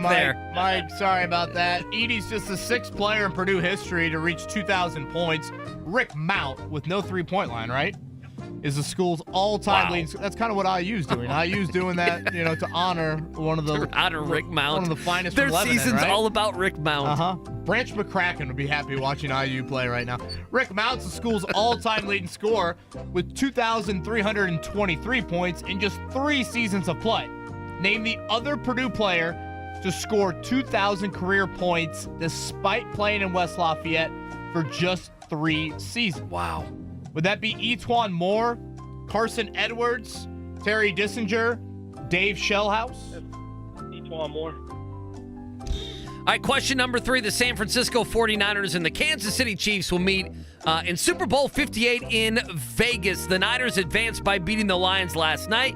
If they had lost, the Niners would have become just the 3rd team since 1970 to lose 3 straight conference championship games. Name the last team to drop 3 straight conference championship games. Good question. Is it the 49ers? Is it the Cowboys, the Oakland Raiders, or the Cleveland Browns? What was choice 2 and 3? Cowboys or Raiders? I'm going to go with the Raiders. Number 4 here, Mike. 40 years ago today, the first NBA Slam Dunk Contest was held during All-Star Weekend in Denver. Who won the inaugural NBA Dunk Contest in '84? Ooh. Larry Nance Sr., Spud Webb, Dominique Wilkins, or Julius Erving? Oh, man. I'm going to go with Larry Nance.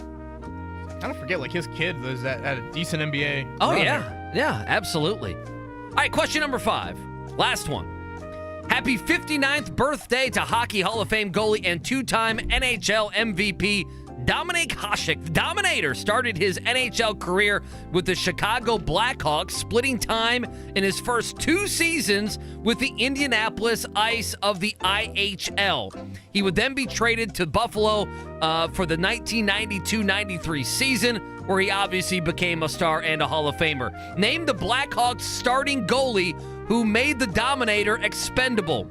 Was it Jimmy Waite, Darren Pang, Eddie Belfour, Jeff Hackett? Man. Jeff Hackett. Boy, we were doomed from the start there. Yeah, I'm going to raise my hand. I think I might have butchered that. You're Joe Barry. I was kind of hoping he'd ask me for Packers. answers again. I mean, I couldn't just hold him the whole time there. I mean, starting goalie talk is going to. Well, probably sure, trip but up I thought we anybody. could have got off to a better start. Oh, goodness. Joe Would he get Barry one of them? Carroll. That was the other boiler with 2,000 points and 1,000 boards. Not Edie as the first. Joe Barry Carroll. What draft pick, Scotty? 2? Yeah, he missed that one. Dave Shellhouse, Dallas Cow. Did he miss them all besides Nance? I think he missed them all other than Nance. Yeah, those were difficult. Well, it was fun while it lasted. That the career of Tristan Thompson with the Pacers. I guess maybe Is that who he's talking Probably about? saying that about Bruce Brown. Was that, yeah, who was that? Was that over Tristan Thompson? That was. Yeah, it was Carlisle. He was there for like 5 days. After the latest suspension news on that front, maybe not the end of the world there. Well, we'll see if Rick Carlisle has any news for us tomorrow. Again, Tyrese Haliburton back to practice today. Pacers off to take on the Celtics tomorrow night. It is a 3-game win streak for Indiana. After losing 3 in a row, they now have won 3 in a row. We'll chat about that, and we'll close out one final time here. Are you dealing with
The Wake Up Call with KB and Andy on 93.5 and 107.5. The Fan.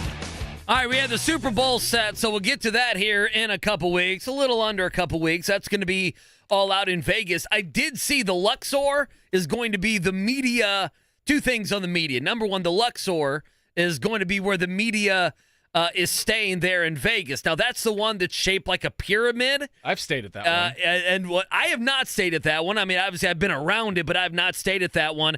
But it's going to be one whole side is going to be a Dorito chip. Oh. And I figured you're a Dorito guy, yeah. So you would love that.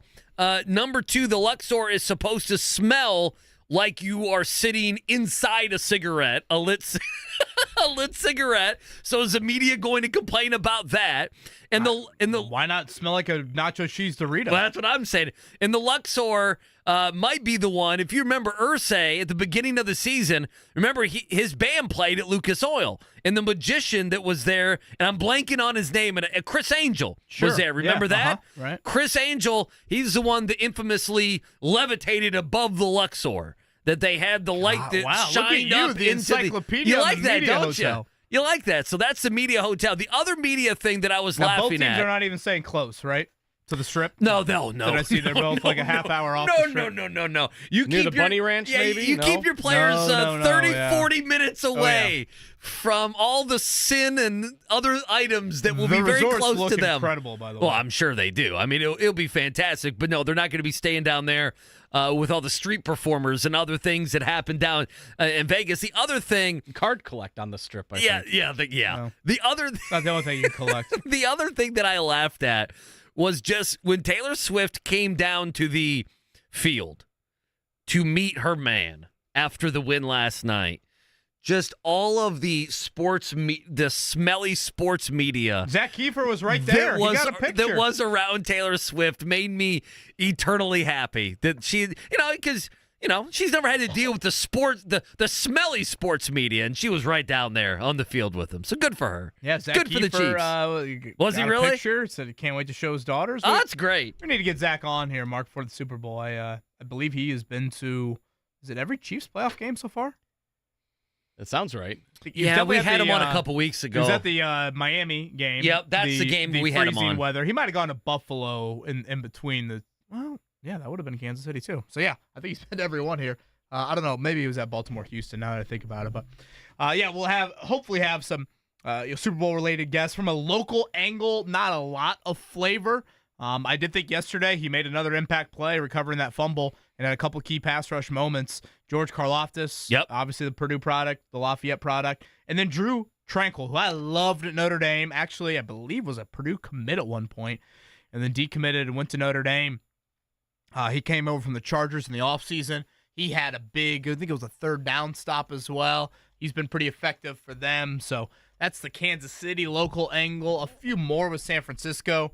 I know that Randy Gregory, the HSC product, who's bounced around to a few teams, he is there.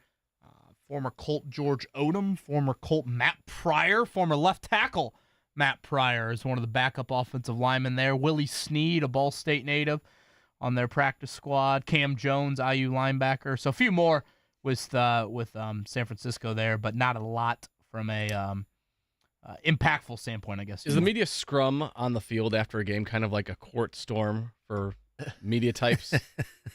Because they're always covering a game, they never get to do it. I've never been part of that. I covered one Super Bowl, and I just waited in kind of the bowels of Lucas Oil, and that's where they had a bunch of podiums set up for.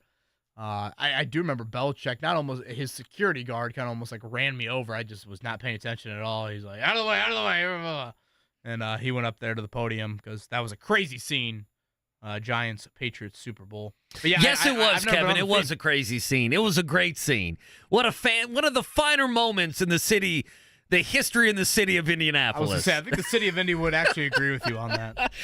Just real quick, we'll talk about this as we go. A couple minutes. Obviously, there'll be a lot of narratives leading up to Super Bowl 58. The answer, you're going to say Baltimore future-wise because of Lamar Jackson, long-term contract and everything else, but the AFC is a beast. Who leaves yesterday, dejected the most long-term?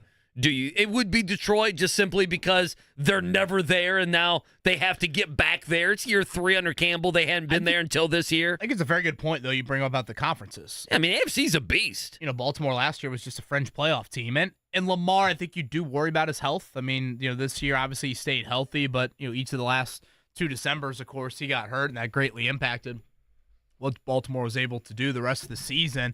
I like Detroit's young skill a lot, and Jared Goff showed me something this season.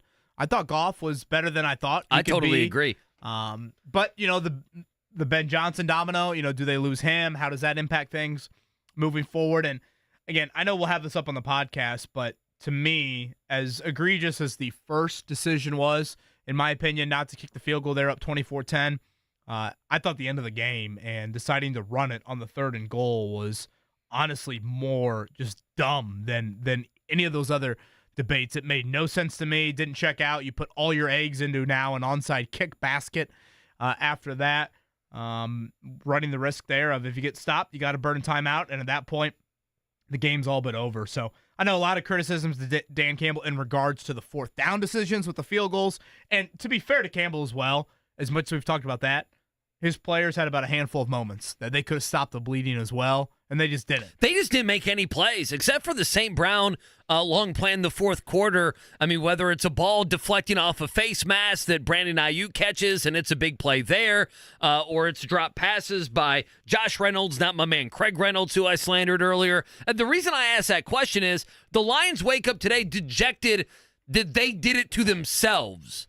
The Ravens have to wake up a little bit and say, we have coach, quarterback, dominant defense, and we can't win a home game. Yeah, but it's just two different Baltimore things. Had a lot of self-inflicted. I mean, the 8 penalties for 95 yards, the Zay Flowers taunting and then fumble, Lamar thrown into triple coverage. Yes, I understand where you're coming from, but man, Baltimore just shot themselves in the foot. What'd you guys say? Remember what I told you?